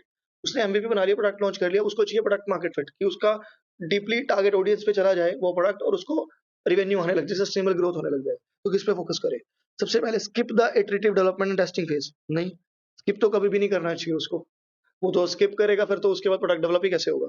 अभी पढ़ा ना, एमवीपी के बाद भी टेस्टिंग करनी बहुत जरूरी है। Focus on understanding the target audience through market research and user feedback, ये हो सकता है, ये पॉसिबल है, हो सकता है। Expand the product feature to cater to a broader audience, नहीं, प्रोडक्ट फीचर्स क्यों बढ़ाएगा अभी, अभी तो पहले फीडबैक आएगा, एमवीपी तो प्रूव करो, एमवीपी प्रूव करोगे उसके बाद बढ़ाओगे ना जब पॉजिटिव फीडबैक आएगा, तो अभी तो ये सही नहीं है। Avoid major metrics and rely solely on institution, दिमाग से सोचो कि जो चल रहा है बस चलने दो, जो इमोशन कह रहे हैं चलने दो, ये तो कभी भी नहीं हो सकता। तो आंसर होगा बी, कस्टमर को टारगेट ऑडियंस फोकस करो, मार्केट रिसर्च और यूजर फीडबैक के अकॉर्डिंग। तो कॉमन सेंस बेस्ड एमसीक्यू था, तो एलिमिनेशन टेक्निक यूज करना जरूर, ठीक है। नेक्स्ट, प्रतीक। प्रतीक है हेड कैरियर का, हेड है कैरियर का, लॉजिस्टिक कंपनी अब स्ट्रगल कर रही है क्योंकि चेंजिंग प्रायोरिटीज हो रही है एजाइल में, एजाइल में प्रायोरिटीज चेंज हो रही है, काफी प्रॉब्लम्स आ रही हैं एजाइल में। तो एज अ कंसल्टेंट कौन सा चैलेंज फेस कर रहे हैं, एजाइल के भी सारे चैलेंजेस पड़े, तो इसमें देखना कौन सा। अडेप्ट नहीं कर पा रहा, नहीं, उसको तो प्रायोरिटीज की वजह से चेंजेस आ रहे हैं, अडेप्ट तो वो कर ही पा रहा है, क्योंकि एजाइल क्या होता है, चेंजेस के अकॉर्डिंग आपने आपको चेंज करते रहना। कंसिस्टेंट प्रोडक्ट क्वालिटी की तो वो बात ही नहीं कर रहा। Striking a right balance between flexibility and structure, ये हो सकता है। फ्लेक्सिबिलिटी एंड स्ट्रक्चर मतलब चेंजेस के अकॉर्डिंग आपने आपको नहीं कर पा रहा। Disruption due to frequent reprioritization impacting delivery time delivery, हाँ बार बार तो प्रायोरिटीज चेंज हो रही है, यही तो बोल रहा है, changing priorities, frequent reprioritization, priorities change हो रही है, इस वजह से ही तो प्रॉब्लम है। ये हमने एजाइल में ऑलरेडी पढ़ा है, एजाइल के चैलेंजेस क्या है, फ्लेक्सिबिलिटी एंड स्ट्रक्चर तो है ही नहीं है, चेंजिंग प्रायोरिटीज, और क्वेश्चन में भी क्या लिखा हुआ है, चेंजिंग प्रायोरिटीज, फ्रीक्वेंट रिप्रायोरिटाइजेशन, तो यही तो एरर है। नेक्स्ट है सुगंधा, जो कि डिजाइन ऐड है एक ऑनलाइन पेंटिंग टूल की, कन्विंस कर रही है कि एमवीपी बनाते हैं। किसी ने बोला कि प्रोटोटाइप बनाओ, कौन सा ऐसा आर्गुमेंट है फेवर जाएगा सुगंधा के, मतलब एमवीपी बना रही है वो, एमवीपी के कौन सा मेथड है, कौन सा पॉइंट है जो कि फेवर में जाएगा, राइट। देखते हैं, लॉन्च कर दो final version of the product with all features, नहीं, प्रोटोटाइप एमवीपी तो बना नहीं, अब तक कहां से लॉन्च कर दोगे। कॉम्प्लेक्स वर्जन बनाओ, बिल्कुल भी नहीं। Test and gather feedback on core features, ये हो सकता है। स्किप कर दो टेस्टिंग फेज, नहीं। एमवीपी के फेवर में क्या जाएगा, सबसे पहले फीडबैक गैदर करो, उसके बेस पे डेवलप, तो आंसर वुड बी सी, काफी इजी है। नेक्स्ट है फोर्थ, हर घर अपना आइडिया पिच करने चला है इन्वेस्टर्स को। अब एक इन्वेस्टर्स ने कहा कि क्रॉस फंक्शन कोलैबोरेशन जरूरी है, मतलब बाकी सब डिपार्टमेंट से भी कोलैबोरेशन जरूरी है प्रोडक्ट डेवलपमेंट के ड्यूरिंग। को फाउंडर कन्विंस नहीं है उससे, तो as a cofounder which of the following statement can explain its relevance to Sham, मतलब शाम को बताना है कि क्रॉस फंक्शन कोलैबोरेशन क्यों जरूरी होता है। सबसे पहले सिर्फ प्रोडक्ट डिजाइन पे फोकस करो, मार्केटिंग पे नहीं, बिल्कुल भी नहीं। Streamline operation with simple single function for cost efficiency, हाँ क्रॉस कोलैबोरेशन मतलब अलग अलग डिपार्टमेंट हो गए तो कॉस्ट एफिशिएंसी आएगी आएगी, ये हो सकता है। To ensure entrepreneur have expertise in all function independently, to promote effective collaboration cross development marketing sales for holistic product success. इसमें से देखते हैं, सबसे पहले तो ये ज्यादा मुझे सूट कर रहा है, क्यों, देखो, इफेक्टिव कोलैबोरेशन प्रमोट करता है, सारे फंक्शन में क्रॉस फंक्शन कोलैबोरेशन का मतलब क्या है, सब सारे फंक्शन में कोलैबोरेशन रहे, सारे एक साथ काम करें, इसका ये तो हो ही नहीं सकता कि सिंगल फंक्शन काम करे कॉस्ट एफिशिएंसी के लिए, not much relevant. Ensure entrepreneur have expertise in all function, नहीं, सारे फंक्शन में तो एक्सपर्टीज कभी होना पॉसिबल ही नहीं है, क्योंकि अलग अलग एक्सपर्टीज है। Rather than effective cross function collaboration का काम होता है इफेक्टिव कोलैबोरेशन है सभी में, तो आंसर होगा डी। तो ये था चैप्टर 3, इसके मेजर मेजर पॉइंट्स कवर करे हैं, बट आई वुड रिकमेंड कि चैप्टर 3 को ना मेन वीडियो से भी अच्छे से समझना एक बार दोबारा, क्योंकि चैप्टर 3 से क्वेश्चन बहुत आ रहे हैं। Chapter 4, pitching the idea and presentation. Chapter 4 देखते हैं, अब हम प्रोडक्ट बना चुके हैं, समझ चुके हैं कि एक्चुअली एंटरप्रेन्योरशिप स्टार्टअप होता क्या है, बिजनेस मॉडल क्या क्या होते हैं, इंट्रोडक्शन से स्टार्टिंग के चैप्टर में ले ली थी, फिर प्रोडक्ट बनाना सीखा, अब पिच करना सीखते हैं। सबसे पहला बिजनेस प्लान, बिजनेस प्लान क्या है, गूगल मैप की तरह होता है, जो कि रोड मैप होता है, बिजनेस जाने कहाँ तक वाला है, मैप फॉर एंटरप्रेन्योर। क्या क्या एलिमेंट्स है बिजनेस प्लान के, सबसे पहले समरी दी जाती है कि पार्टीज कौन है, क्या विजन है, क्या नहीं, राइट। कंपनी का डिस्क्रिप्शन, कंपनी करती क्या है, मार्केट एनालिसिस, कितनी बड़ी मार्केट है वो एक्चुअली, हमारे उसमें प्रोडक्ट एंड सर्विसेज क्या है, हमारी मार्केटिंग एंड सेल्स स्ट्रेटजी क्या है, हम कैसे ग्रो करने वाले हैं, ऑपरेशंस का प्लान, मतलब ऑपरेशनल कैसे चलने वाला है, क्या ऑपरेशंस रहने वाला है, क्या हायरिंग रहने वाली है, मैनेजमेंट एंड ऑर्गेनाइजेशन, मैनेजमेंट में कौन कौन रहेगा इसको एग्जीक्यूट करने के लिए, फाइनेंशियल प्लान, कितना हम एक्सपेक्ट कर रहे हैं एक्चुअली ग्रो करना, तो ये हो गए कुछ एलिमेंट्स बिजनेस प्लान के, तो ये इंपॉर्टेंट है, एक बार फटाफट से गो थ्रू कर लेना। Summary description, market analysis, market में कितने प्रोडक्ट है, प्रोडक्ट के बाद marketing and sales strategy, operational plan, market and organisation, last financial plan. Business plan समझ आ गया, नेक्स्ट देखते हैं पिच करना है, अब जाके प्रोडक्ट को पिच डेक बनेगा। अब पिच डेक देखते हैं, पिच डेक में क्या क्या आएगा, पिच डेक के लिए कुछ स्किल्स की रिक्वायरमेंट है। सबसे पहले कंटेंट डेवलपमेंट, सबसे पहले पिच टैग बनाने के लिए कंटेंट तो बनाना पड़ेगा ना, पिच तो तैयार करनी पड़ेगी, कंटेंट डेवलपमेंट के बाद उसको डिजाइन करना पड़ेगा, पहले कंटेंट सोच लिया क्या पिच करने वाले हैं, उसके बाद उसका कंटेंट बना लिया, फिर सोच लिया कि स्टोरी टेलिंग मतलब कैसे पिच करने वाले हैं, डाटा एनालिसिस, स्टोरी टेलिंग समझ लिया सारा का सारा कैसे करने वाले हैं, उसके बाद डाटा को एनालाइज कर लिया और लास्ट में जाके कम्युनिकेट कर दिया। तो ये स्किल्स चाहिए, सबसे पहले तो कंटेंट बनाना आना चाहिए, उसके बाद उसको विजुअली डिजाइन करना भी आना चाहिए, स्टोरी टेलिंग आनी चाहिए, समझाना भी आना चाहिए, उसके बाद डाटा एनालिसिस, जो डाटा सारा का सारा उसको एनालाइज करके क्लियर कट बता देना, अगर इन्वेस्टर पूछेगा EBITDA कितना है, पता होना चाहिए 20% है 30% है जो भी है। कम्युनिकेट करना अच्छे से आना चाहिए, समझाना अच्छे से आना चाहिए। तो ये कुछ स्किल है पिच डेक के लिए रिक्वायर्ड है। आर्ट ऑफ परसुएशन होता है कि कन्विंस कर देना किसी को, इफेक्टिवली परसुएड अदर्स, जो कि आप एक्सपर्ट हो पेरेंट्स को कन्विंस करने के लिए। जैसे सिक्योरिंग फंडिंग के लिए कन्विंस करना इन्वेस्टर्स को, कस्टमर्स को, पार्टनरशिप के लिए रिक्रूटिंग टैलेंट। नेक्स्ट है हाइप और सब्सटेंस में क्या फर्क होता है। हाइप होता है कि बातें हवा में बातें करना, सब्सटेंस होता है कुछ कॉन्क्रीट इन्फॉर्मेशन देना। ठीक? तो देखते हैं अलग अलग चीजों में क्या होता है, क्योंकि स्टार्टअप की वैल्यूएशन तो बहुत ही ज्यादा हाइप होती है। तो इन्वेस्टर कहाँ फोकस करे, एविडेंस कैसे निकाले। तो हाई एविडेंस वर्सेस क्लेम। सबसे पहले सब्सटेंस में एविडेंस होता है, लेकिन हाइप में सिर्फ बोल्ड क्लेम्स और बज़वर्ड्स होते हैं। नेक्स्ट है सब्सटेंस, एक क्लियर वैल्यू प्रोपोजिशन देता है और क्लियरली बताता है कि हम यहाँ रीच करना चाह रहे हैं, जो कि कन्विंसिंग भी लगती है। लेकिन इसमें ओवर सेलिंग होती है, हम ये भी कर देंगे वो भी कर देंगे। रियलिस्टिक प्रोजेक्शंस होती हैं, रियलिस्टिक एंड डाटा ड्रिवन। एक साल में सेल बढ़ी 10%, अगले साल 20% बढ़ रही है। 20% क्यों बढ़ रही है, उसका कोई लॉजिक है, क्योंकि हमने एक नया प्रोडक्ट लेके आ रहे हैं। हाइप क्या होता है, ओवर एस्टिमेटिंग। इस साल 10% करा, कल अगले साल 300% करेंगे। ट्रांसपेरेंट कम्युनिकेशन, जिसमें सब्सटेंस सारा कुछ ट्रांसपेरेंटली बताता है, लेकिन हाइप डिप्लोमेटिक आंसर करता है। Wagyu and excessive communication. Track record and execution. Substance एक ट्रैक रिकॉर्ड दिखाता है कि पहले भी अचीव किया था, लेकिन हाइप में सिर्फ lakhs substance with ambitious planning. सिर्फ प्लानिंग होती है, कुछ एक्चुअल ट्रैक रिकॉर्ड कुछ नहीं होता। राइट? तो ये हो गया हाइप एंड सब्सटेंस। नेक्स्ट है एलिवेटर पिच। एलिवेटर पिच क्या होता है? एलिवेटर पिच होता है कि जो प्रेजेंटेशन एक क्यूरियोसिटी और इंटरेस्ट जगाए। ये होती है 30 सेकंड से 2 मिनट्स पे, ऑलरेडी पढ़ चुके हैं। इसमें एमसीक्यू कहाँ आते हैं, 3 सीज के एलिवेटर पिच के। एक तो क्लैरिटी, जब आप कम्युनिकेट कर रहे हो क्लियरली कम्युनिकेट करो, समझाओ उसको। कॉन्फिडेंस, जब समझा रहे हो तो आप में कॉन्फिडेंस तो होना ही चाहिए। कंपेलिंग, उसको लगे कि कुछ बोल के ही है, लास्ट में जाके इंप्रेशन ऐसा दो कि मुझसे कनेक्ट करो अगर इस आइडिया में सक्सेसफुल होना है तो। और कॉल टू एक्शन और लास्टिंग इंप्रेशन होना बहुत जरूरी है। तो उसमें एमसीक्यू क्या आ रहा है, एमसीक्यू आता है क्लैरिटी है, कॉन्फिडेंस है, कंपेलिंग है, कम्युनिकेशन। 4 ऑप्शन देगा, बताओ कौन सा एक ऐसा नहीं है 3C एलिवेटर पिच का। तो अच्छे से ध्यान रखना, clarity, confidence and compelling. Elevator pitch का प्रोसेस क्या होता है? सबसे पहले तो प्रॉब्लम बताया कि ये प्रॉब्लम इंडस्ट्री फेस कर रही है, लेकिन मेरे पास इसका ये सॉल्यूशन है और मेरा ये सॉल्यूशन अलग है बाकी कंपटीटर्स। वैल्यू प्रोपोजिशन बता दो। अब तक मैं इसमें इतना अचीव कर चुका हूँ। कॉल टू एक्शन, अगर आप इंटरेस्टेड हो तो इन्वेस्ट करो। तो ये होगी complete elevator pitch. Next, key funding terms commonly used in startup and investment space. Almost हर बार ही आ रहा है क्वेश्चन। इस इन फंडिंग टर्म्स एक तो पूछते हैं। सबसे पहले total addressable market. Total addressable market क्या होता है? मान लो हम ऐप डेवलप कर रहे हैं, तो उसकी टोटल कितनी बड़ी मार्केट है। Total addressable market represent total market demand. Service addressable market, हम उसमें से कितना अचीव कर सकते हैं, मतलब कितना अचीव कर सकते हैं, अचीवेबल है, उसको बोलते हैं service addressable market.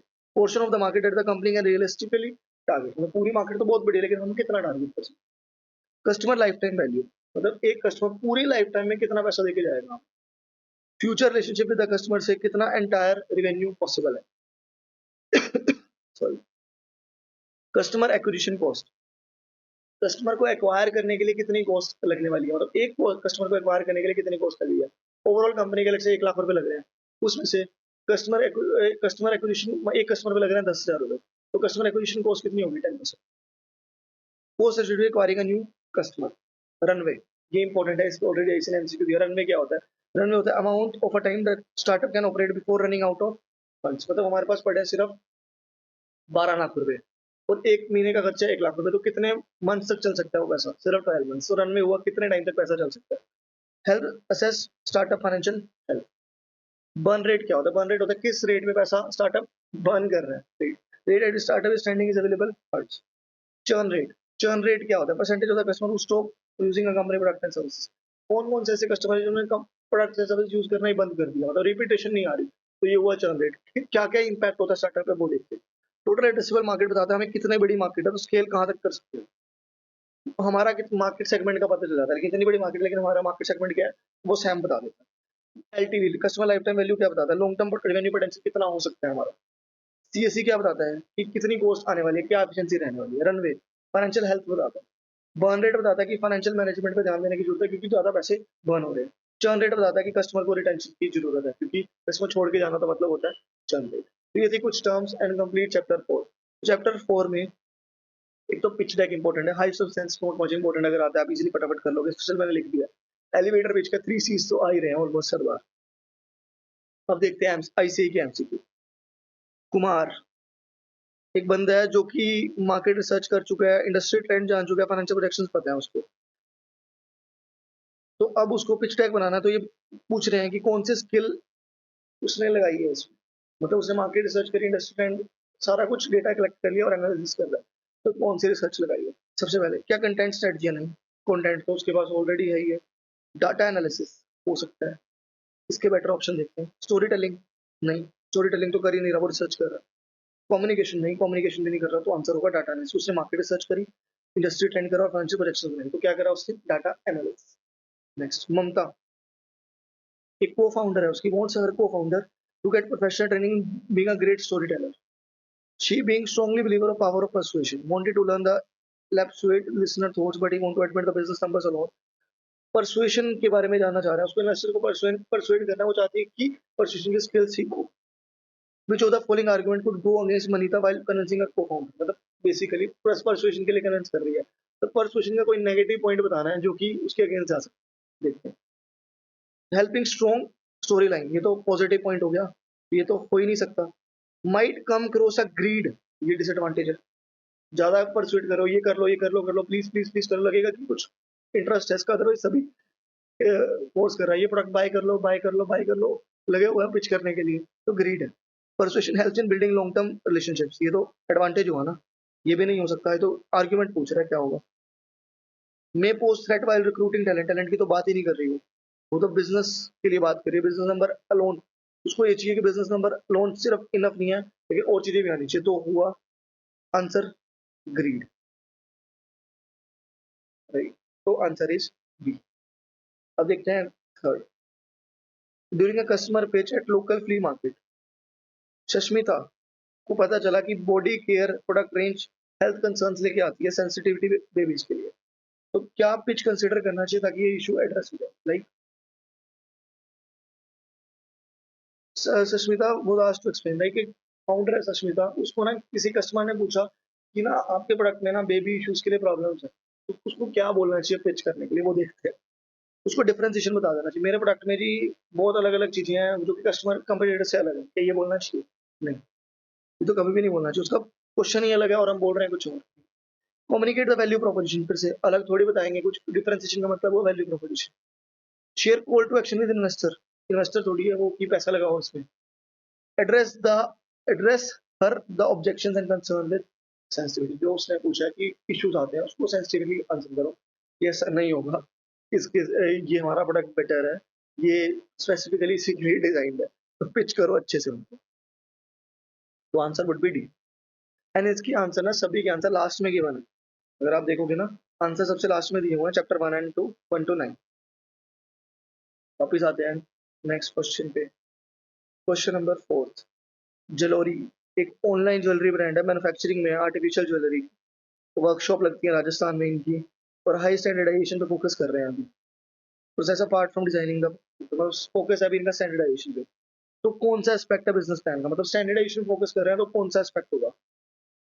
Financial plan तो ये बना नहीं रहे, ऑर्गेनाइजेशन प्लान भी नहीं है इनका, ये ऑर्गेनाइजेशन एम्प्लॉयज के लिए थोड़ी बात हो रही है अभी, सेल्स स्ट्रेटजी भी नहीं बना रहे हैं, तो अपने ऑपरेशंस पे ध्यान दे रहे हैं, तो क्या होगा? ऑपरेशनल प्लान, क्योंकि इनका फोकस है स्टैंडर्डाइजेशन।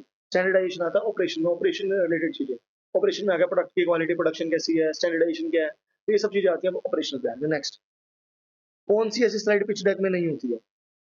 मार्केट एनालिसिस किया जाता है, यस, मार्केट एनालिसिस तो पिच डेक में होता ही होता है, तो ये तो आंसर नहीं हो सकता। नोट पूछ रहा है वो, कंपेटिटर एनालिसिस, ये भी पिच डेक में हम बताते हैं कि हमारे कंपेटिटर कौन कौन है। Detailed financial statement, financial statement तो हम बताते हैं, डिटेल्ड बताते हैं नहीं। फाइनेंशियल्स तो हम देते हैं, फाइनेंशियल्स का पार्ट क्या होता है? PNL, balance sheet, cash flow, क्या हम डिटेल्ड अकाउंटिंग प्रोसेस सारा कुछ बताते हैं, जर्नल एंड ऑल?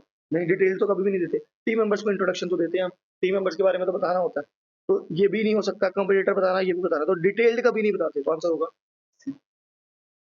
ये था कंप्लीट चैप्टर के एमसीक्यू फोर्थ के। नेक्स्ट मूव करते हैं चैप्टर 5 पे। अब बात करते हैं कौन कौन से इंस्टीट्यूशन है जो कि स्मॉल बिजनेस को सपोर्ट कर रहे हैं।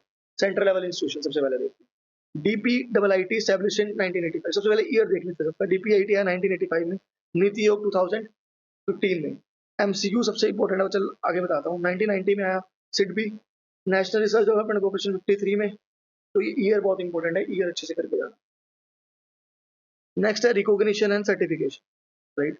डीपीआईटी के बेनिफिट्स देखते हैं, रिकॉग्निशन सर्टिफिकेशन ऑलरेडी पढ़ चुके हैं, डीपीआईटी के क्या क्या एडवांटेज है, क्या क्या एलिजिबिलिटी। ये हेल्प क्या करता है? फंडिंग सपोर्ट देता है, टू 15 लाख रुपीज। इसके अलावा इंटरनेशनल कोलैबोरेशन और रेगुलेटरी प्रोसेस इजी कर देता है, ऑलरेडी पढ़ चुके। नीति आयोग, इस पे एमसीक्यू ऑलमोस्ट हर बार आ रहा है कि कौन सी ऐसी कमीशन है जिसने नीति आयोग को रिप्लेस किया, या नीति आयोग को किसने रिप्लेस किया? डू रिमेंबर, प्लानिंग कमीशन ने रिप्लेस किया। अटल इंक्यूबेशन सेंटर क्या होते हैं? जो कि मेंटरशिप, नेटवर्किंग, फंडिंग प्रोवाइड करते हैं। नॉर्मल सिंपल कुछ नहीं है इसमें। इंक्यूबेशन सेंटर का काम भी यही होता है, इंक्यूबेटर पढ़ेंगे उसका काम भी यही होता है।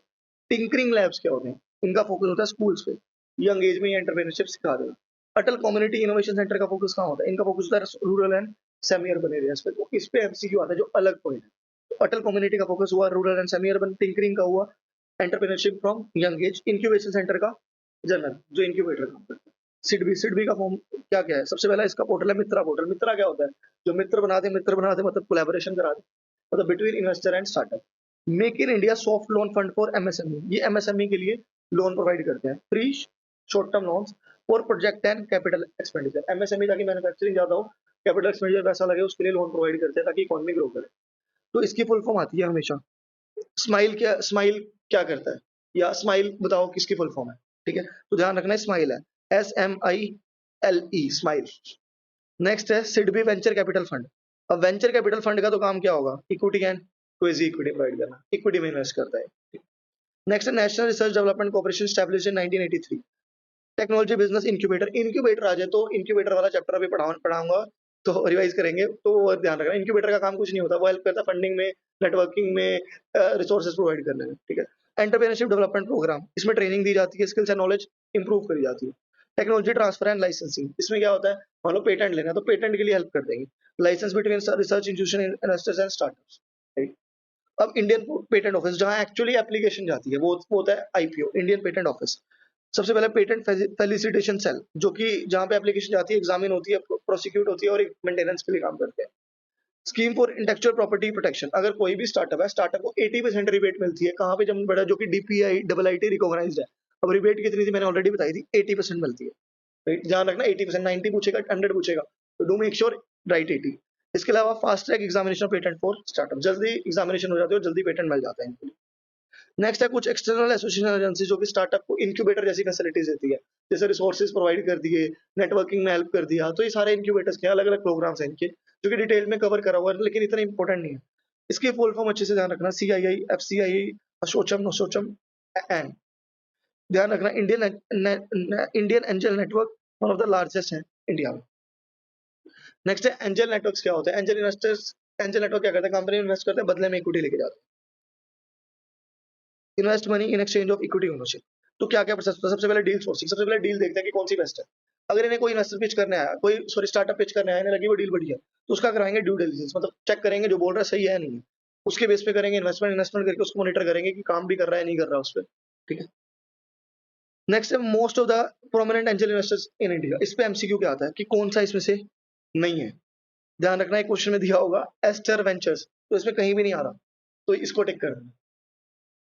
अब देखते हैं इंडियन एंजल नेटवर्क्स क्या था। इंडियन एंजल नेटवर्क 2006 में है, लेट्स वेंचर 2013, 2015 में है वेंचर कैटलिस्ट, 500 स्टार्टअप 2010 में, केई कैपिटल 2011 में। ईयर्स बहुत ज्यादा आ रहे हैं, right. I will try and give you a small PDF of all the years at one place, ताकि आपको फटाफट रिवाइज हो जाए। तो टेलीग्राम पे कनेक्ट कर लेना, I will share there in 1 or 2 days। तो one of the largest most active platform Indian Indian angel network है, सबसे ज्यादा लार्जेस्ट, सबसे बड़ा प्लेटफॉर्म, जो कि अर्ली स्टार्टअप फोकस करता है। लेट्स वेंचर, ध्यान रखना, एक ऑनलाइन प्लेटफॉर्म है। सभी में से ऑनलाइन प्लेटफॉर्म कौन सा है? Let's venture. वेंचर कैटलिस्ट सबसे बड़े इंक्यूबेटर्स हैं और स्टार्टअप, जो कि बड़े बड़े स्टार्टअप होते हैं उनको सपोर्ट करते हैं। 500 स्टार्टअप, इसका दूसरा नाम याद रखना, 500 दूरी इन इंडिया। एक ग्लोबल वेंचर कैपिटल फंड है, जो कि seed and accelerator program run करता है। इंक्यूबेटर प्रोग्राम होता है जिसमें शॉर्ट टर्म के लिए फोकस किया जाता है, लाइक, और एक्सेलेटर प्रोग्राम होता है जहां लॉन्ग टर्म के लिए फोकस होता है। केई capital, I think I have said it wrong. Accelerator होता है जहां शॉर्ट टर्म के लिए फोकस किया जाता है, इंक्यूबेटर होता है जहां लॉन्ग टर्म के लिए फोकस किया जाता है। एक्सेलेटर का काम होता है जल्दी जल्दी प्रमोट करना। केई कैपिटल क्या होता है? वेंचर कैपिटल फर्म होती है and provide seed and pre series A funding. अब देखते हैं इसके एमसीक्यू, इसमें इंपॉर्टेंट क्या है? सबसे पहले ये इंपॉर्टेंट है, इनके ईयर ध्यान से देखना। दूसरा, क्या डिफरेंस है? जैसे नीति आयोग को किसने रिप्लेस किया प्लानिंग में, इसमें क्या आ रहा, स्कूल्स आ रहे थे, उसके बाद सेमी एंड रूरल आ रहे थे, तो ऐसे करके देख लेना फटाफट से, राइट। एंड नेक्स्ट है आईसीएमसीक्यू। जेमिन है जो कि एक सर्च कर रहा है ऑनलाइन प्लेटफॉर्म जो कि सपोर्ट कर दे इसके जो रेस्टोरेंट का फूड वेस्ट आता है उसको नेचुरल फर्टिलाइजर बनाने में। तो इसको एक फ्रेंड मिला जयंती, उसने बताया कि गवर्नमेंट काफी सारी स्कीम देती है वेस्ट के लिए। तो देखते हैं गवर्नमेंट की किस किस चीजों के लिए सपोर्ट करती है। विच of the following options was not align, मतलब गवर्नमेंट कौन सा ऐसी चीज है जो गवर्नमेंट सपोर्ट नहीं करती, राइट। गवर्नमेंट क्या इंफ्रास्ट्रक्चर प्रोवाइड करती है for incubation, yes government provide करती है, तो ये आंसर तो हो ही नहीं सकता। स्किल एंड डेवलपमेंट भी प्रोवाइड करती है गवर्नमेंट, ये भी नहीं हो सकता। गवर्नमेंट क्या टैलेंट एक्सेस प्रोवाइड करती है टेक्निकल टीम्स के लिए, नहीं। क्या गवर्नमेंट की रिक्रूटमेंट एजेंसीज भी हैं स्टार्टअप के लिए, नो, ऐसा तो हो ही नहीं सकता। आईपीआर, हाँ, आईपीआर के लिए गवर्नमेंट ने पेटेंट बनाया, वो तो ये तो है ही है, राइट। तो आंसर क्या होगा इसमें, आंसर होगा सी, क्योंकि ये नहीं होता बाकी सब है। टैलेंट एक्सेस कभी भी प्रोवाइड नहीं करते, तो आंसर होगा ये। तो नोट अलाइन वाला ही पूछा था, तो आंसर होगा सी। नेक्स्ट, पुलकिता। पुलकिता को वर्क स्पेस नहीं मिल रहा 15 मेंबर्स टीम के लिए। उसने इंक्यूबेशन सेंटर से पूछा कि मुझे कोई वर्क स्पेस दिला दो, ठीक है। एक्सेस टू रिसोर्सेज चाहिए बेसिकली।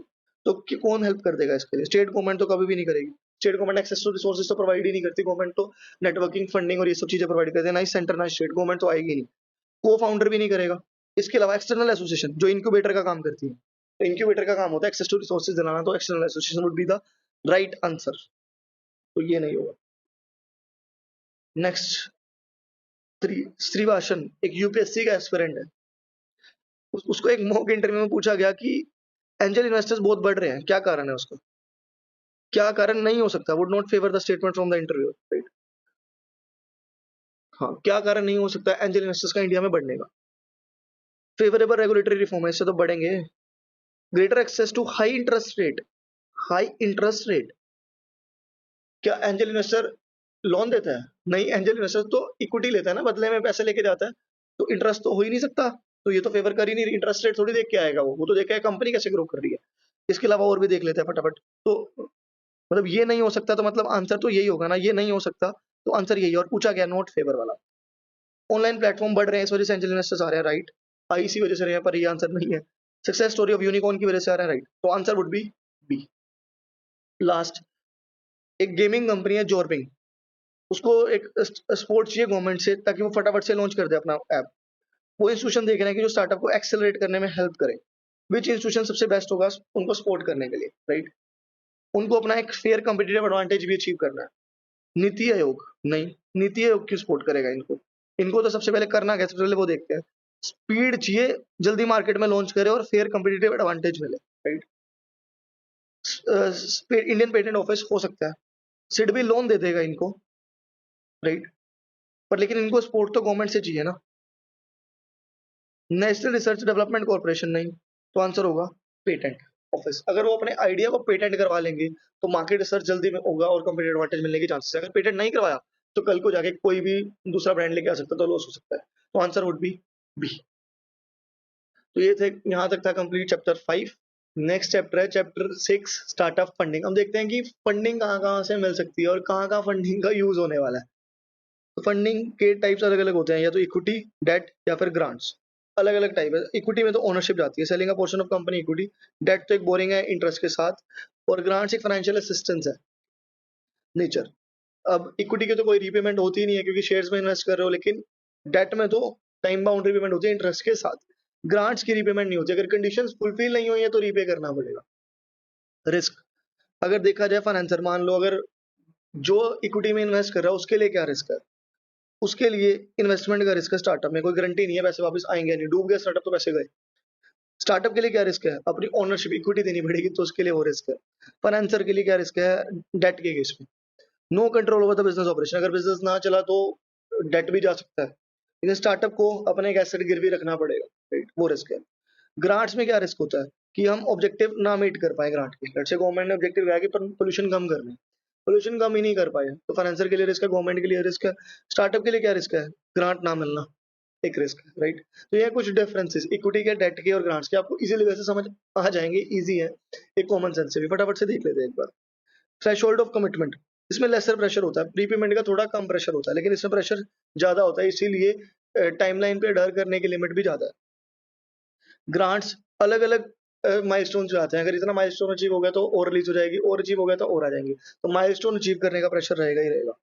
रिटर्न, यहाँ पे तो कैपिटल ग्रोथ होती है, मतलब जो पैसा लगाया वो इक्विटी बढ़ती रहेगी, इंटरेस्ट पेमेंट से ग्रोथ होती है, और यहाँ पे तो रिटर्न मिलने वाली नहीं। गवर्नमेंट के लिए तो रिटर्न होती है, यहाँ पोल्यूशन कम होना, पर वो मॉनिटरी नहीं होती। इन्वॉल्वमेंट इन डिसीजंस, इक्विटी वालों को तो ओनरशिप ओनर्स ही होते हैं, शेयर होल्डर, तो वो तो इन्वॉल्व होंगे डिसीजन मेकिंग में, इन्वॉल्वमेंट नहीं होती, लेकिन इनमें भी डायरेक्ट इन्वॉल्वमेंट नहीं। Sources, angel investors directly equity share में इन्वेस्ट करते हैं और बदले में ओनरशिप लेते हैं। बैंक्स, एनबीएफसी, गवर्नमेंट, और ये लोन प्रोवाइड करते हैं, इसके अलावा बाकी सारे कॉर्पोरेशन ग्रांट्स प्रोवाइड करती हैं।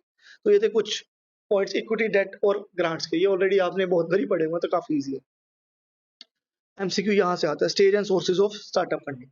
सबसे पहले स्टेज वन, जिसको बोलते हैं प्री सीड स्टेज। इस स्टेज में क्या करना होता है? इस स्टेज में स्टार्टअप मार्केटिंग रिसर्च कर रहा होता है, डेवलप कर रहा होता है एक प्रोटोटाइप, राइट। स्टेज वन में सबसे पहले हमारे पास आइडिया होता है, तो उसके लिए तो यहाँ पे पैसे कहाँ से लाएंगे? अपने पैसे लगाने होते हैं यहाँ पे। सेल्फ फाइनेंसिंग करो, या बूटस्ट्रैपिंग। बूटस्ट्रैपिंग होता है अपने पैसों से बिजनेस बनाओ, जो पैसे कमाओगे उसको फर्दर लगाओ, या फ्रेंड्स एंड फैमिली के पास चले जाओ, या फिर बिजनेस प्लान कंपटीशन, कोई ऐसे कंपटीशन में पार्टिसिपेट करो और वहां से पैसे कमा लो। तो ये हो गए कुछ stage, pre stage, seed stage में। नेक्स्ट है सीड स्टेज। अब आइडिया का पता चल गया कि आइडिया तो सही है, थोड़ा टेस्ट करके देख लिया, आइडिया ठीक है। अब पैसे कब सीड स्टेज में चाहिए होता है? वैलिडेटिंग बिजनेस आइडिया, क्या बिजनेस आइडिया सही में चलेगा नहीं चलेगा। याद है हमने पढ़ा था, प्रोटोटाइप बनाना पड़ेगा, एमवीपी बनाना पड़ेगा, वो चीज चेक करने के लिए। Conducting market research, redefining product and services. तो अब यहाँ इसके सोर्सेज क्या है? इनक्यूबेटर्स, जो पढ़ने वाले हैं ध्यान अच्छे से, इनक्यूबेटर होते हैं जो कि फंडिंग में, रिसोर्सेज में, इसके अलावा नेटवर्किंग में हेल्प कर देते हैं, मतलब स्टार्टअप के मेंटर्स होते हैं बेसिकली। तो गवर्नमेंट की लोन स्कीम्स, जैसे अभी पढ़ा था, ग्रांट मिल रही थी, राइट, 30 to 50 लाख, पेटेंट फी में एग्जाम्पशन, ये सब अवेल कर सकते हैं। एंजल इन्वेस्टर या क्राउड फंडिंग उठा सकते हैं, ठीक है। नेक्स्ट है stage three, series a stage. Series a stage में क्या होगा? हम जाएंगे अब स्केल करने के लिए, स्केलिंग ऑपरेशंस, वो करेंगे एक्सपेंड अपना कस्टमर बेस। मतलब प्रोटोटाइप एमवीपी वैलिडेट हो चुका है, मतलब आइडिया बेस्ट है, स्केल करो, अब डिजाइनिंग पे फोकस करते हैं। तो अब कहाँ जाएंगे? वेंचर कैपिटल फंड्स, पैसे अब ज्यादा चाहिए ना, एंड बैंक और एमजीएफसी से लोन उठा लेंगे, या venture date funds. Venture capital funds equity में इन्वेस्ट करते हैं, डेट फंड्स डेट देते हैं। स्टेज फोर, बीसीडीई फंडिंग, ये वाला पूछ रहा है ज्यादातर आपके क्वेश्चन में, ये वाला बीसीडीई क्वेश्चन आ रहा है। तो इसमें क्या है? बीसीडी फंडिंग क्यों चाहिए, ये क्वेश्चन आता है, क्यों चाहिए? यहाँ पे हमें करना है एक्सपेंडिंग इनटू न्यू मार्केट, और अपनी मार्केट पोजीशन सॉलिड करनी है। यहाँ पे तो सिर्फ चेक करना था कि प्रोटोटाइप एमवीपी बनाना था, वो अगर सही हो जाता है तो उसके बाद एमवीपी बनाएंगे और आगे पिच करेंगे। अब वो भी सही है तो आगे स्केल करने के लिए, अब स्केल भी कर चुके हैं, नई मार्केट्स में स्केल करना है, या नए इंटरनेशनली स्केल करना है, तो उसके लिए लास्ट एग्जिट। अब यहाँ पे तो इन्वेस्टर अपने पैसे रियलाइज करते हैं, जब किसी कंपनी को कोई एक्वायर कर लेती है, स्टार्टअप को कोई एक्वायर करने आ जाएगा, तो स्टार्टअप को अब एग्जिट लेना है। अब एग्जिट स्ट्रेटजीज भी पढ़ेंगे चैप्टर 9 में। तो एग्जिट स्ट्रेटजीज क्या होती है? आईपीओ है तो merger and acquisition, selling shares to buyback. तो ये इंपॉर्टेंट है, काफी ज्यादा, एक समरी है पूरी, स्टेज 1 टू स्टेज 5। इससे एक एमसीक्यू तो पक्का मिलने वाला है। नेक्स्ट है prerequisite of startup funding. Startup funding लेने से पहले क्या चीजें आनी चाहिए? मान लो हमने ऐप के लिए फंडिंग लेनी है, तो क्या चीजें हमें ऑलरेडी पता होनी चाहिए? सबसे पहले नीड ऑफ फंडिंग, पैसा कहाँ यूज होगा, बताओगे क्या? Invest. Second, investment readiness, investor क्या देखेगा आपका पैसा? इन्वेस्टर फंडिंग तो देखेगा, लेकिन इन्वेस्टर देखेगा क्या? वो देखेगा रिटर्न ऑन इन्वेस्टमेंट, टीम कैसी है, क्या प्रॉपर फाइनेंशियल है या नहीं है, तो ये सब। Preparing of pitch deck prepare करो, इंट्रोडक्शन एंड और वो सब, ड्यू डिलिजेंस। उसके बाद होगा इन्वेस्टर टारगेटिंग, कौन सा ऐसा इन्वेस्टर है जो हमें पैसा दे सकता है, तो सोच लो पहले, अमन गुप्ता के पास जाना है, अनुपम के पास जाना है, ठीक है। फिर उसके बाद वो ड्यू डिलिजेंस करेंगे, और लास्ट में बनती है टर्म शीट, जो कि एग्रीमेंट होता है। अब ways to quantify seed capital, पहले डिटरमाइन करें, कैसे करें कि हमें कितना पैसा चाहिए। सबसे पहला कॉस्ट बेस्ड अप्रोच, हम एक ऐसा प्रोजेक्ट करने वाले हैं जिसमें 10 करोड़ लगेगा, तो उतना पैसा डिमांड कर लेते हैं। दूसरा, मार्केट एनालिसिस, देखो कि कंपटीटर ने अगर ये प्रोजेक्ट स्टार्ट करा था तो उसको कितना पैसा लगा था, मतलब कंपटीटर लैंडस्केप, कस्टमर साइज और मार्केट साइज चेक कर लो। माइलस्टोन बेस्ड अप्रोच, मतलब माइलस्टोन देख लो कि कहाँ जाना है, तो उसका पैसा कितना होगा, अभी कितना कर चुके हैं। मान लो लेट्स से अभी 10 लाख की सेल करी, इसमें 2 लाख रुपए लगे। अब मान लो 1 करोड़ की सेल करनी है तो 10 लाख रुपए लगेंगे, राइट, या 20 लाख रुपए लगेंगे, वो डिटरमाइन कर लो। फाइनेंशियल प्रोजेक्शंस, फाइनेंशियल्स के बेस पे डिटरमाइन कर लो कि कहाँ तक पहुंचना है। फाइनेंशियल प्रोजेक्शन में लॉस आ रहा है तो क्या नीड है, बोरिंग क्या नहीं है। सिनेरियो एनालिसिस देख लो, बेस्ट केस में इतने पैसे, वर्स्ट केस में इतने, मोस्ट लाइकली में इतने, तो तीनों सिनेरियो देख लो। प्रोफेशनल एडवाइस, सीए के पास जाओ ना, वो बताएगा कितने पैसे चाहिए। So moving to the next, modern tools for financial analysis. अब देखते हैं कि कौन कौन से टूल्स लगाने हैं। स्टार्टअप है, देखेगा तो सही सॉफ्टवेयर कौन सा लगाए, तभी तो बाद में सीए के पास आएगा। तो हम एडवाइस करेंगे कौन कौन से सॉफ्टवेयर लगाने हैं आपको। सबसे पहले अकाउंटिंग सॉफ्टवेयर, टैली लगाना, बीसी लगाना है। फाइनेंशियल प्लानिंग एनालिसिस सॉफ्टवेयर, ये फाइनेंशियल प्लानिंग एनालिसिस सॉफ्टवेयर बताता है कि कितने रेवेन्यू आने वाला है फ्यूचर में, कहाँ कॉस्ट होने वाली है, मतलब फ्यूचर का एनालिसिस करके बताता है, मतलब फोरकास्टिंग करता है, बजटिंग सिनेरियो एनालिसिस करता है। बिजनेस इंटेलिजेंस फाइनेंशियल डैशबोर्ड, इसको 1 मिनट के लिए देखते हैं बाद में। एक्सपेंस मैनेजमेंट सॉफ्टवेयर, एक्सपेंसेस देखेगा, राइट, कहाँ कहाँ एक्सपेंसेस है, कहाँ कहाँ हो रहा है, उसकी एलोकेशन अलग अलग दिखा देगा। Forecasting and modelling tools, future की फोरकास्टिंग करके बताएगा, करंट नहीं फ्यूचर की क्या प्रोजेक्शंस रहने वाली है। फाइनेंशियल एनालिटिक्स, अब देखा कि ये प्रोजेक्शंस रहने वाली है, एक्शन कहाँ लेना है अभी ये बताओ, तो एक्शनेबल इनसाइट्स बताता है फाइनेंशियल एनालिटिक्स। ये तो बताएगा फोरकास्ट करके, फाइनेंशियल एनालिटिक्स बताता है कि कहाँ एक्शन लेने की अब भी जरूरत है, राइट। बचे अब दो, बिजनेस इंटेलिजेंस, फाइनेंशियल डैशबोर्ड, दोनों में फर्क क्या है।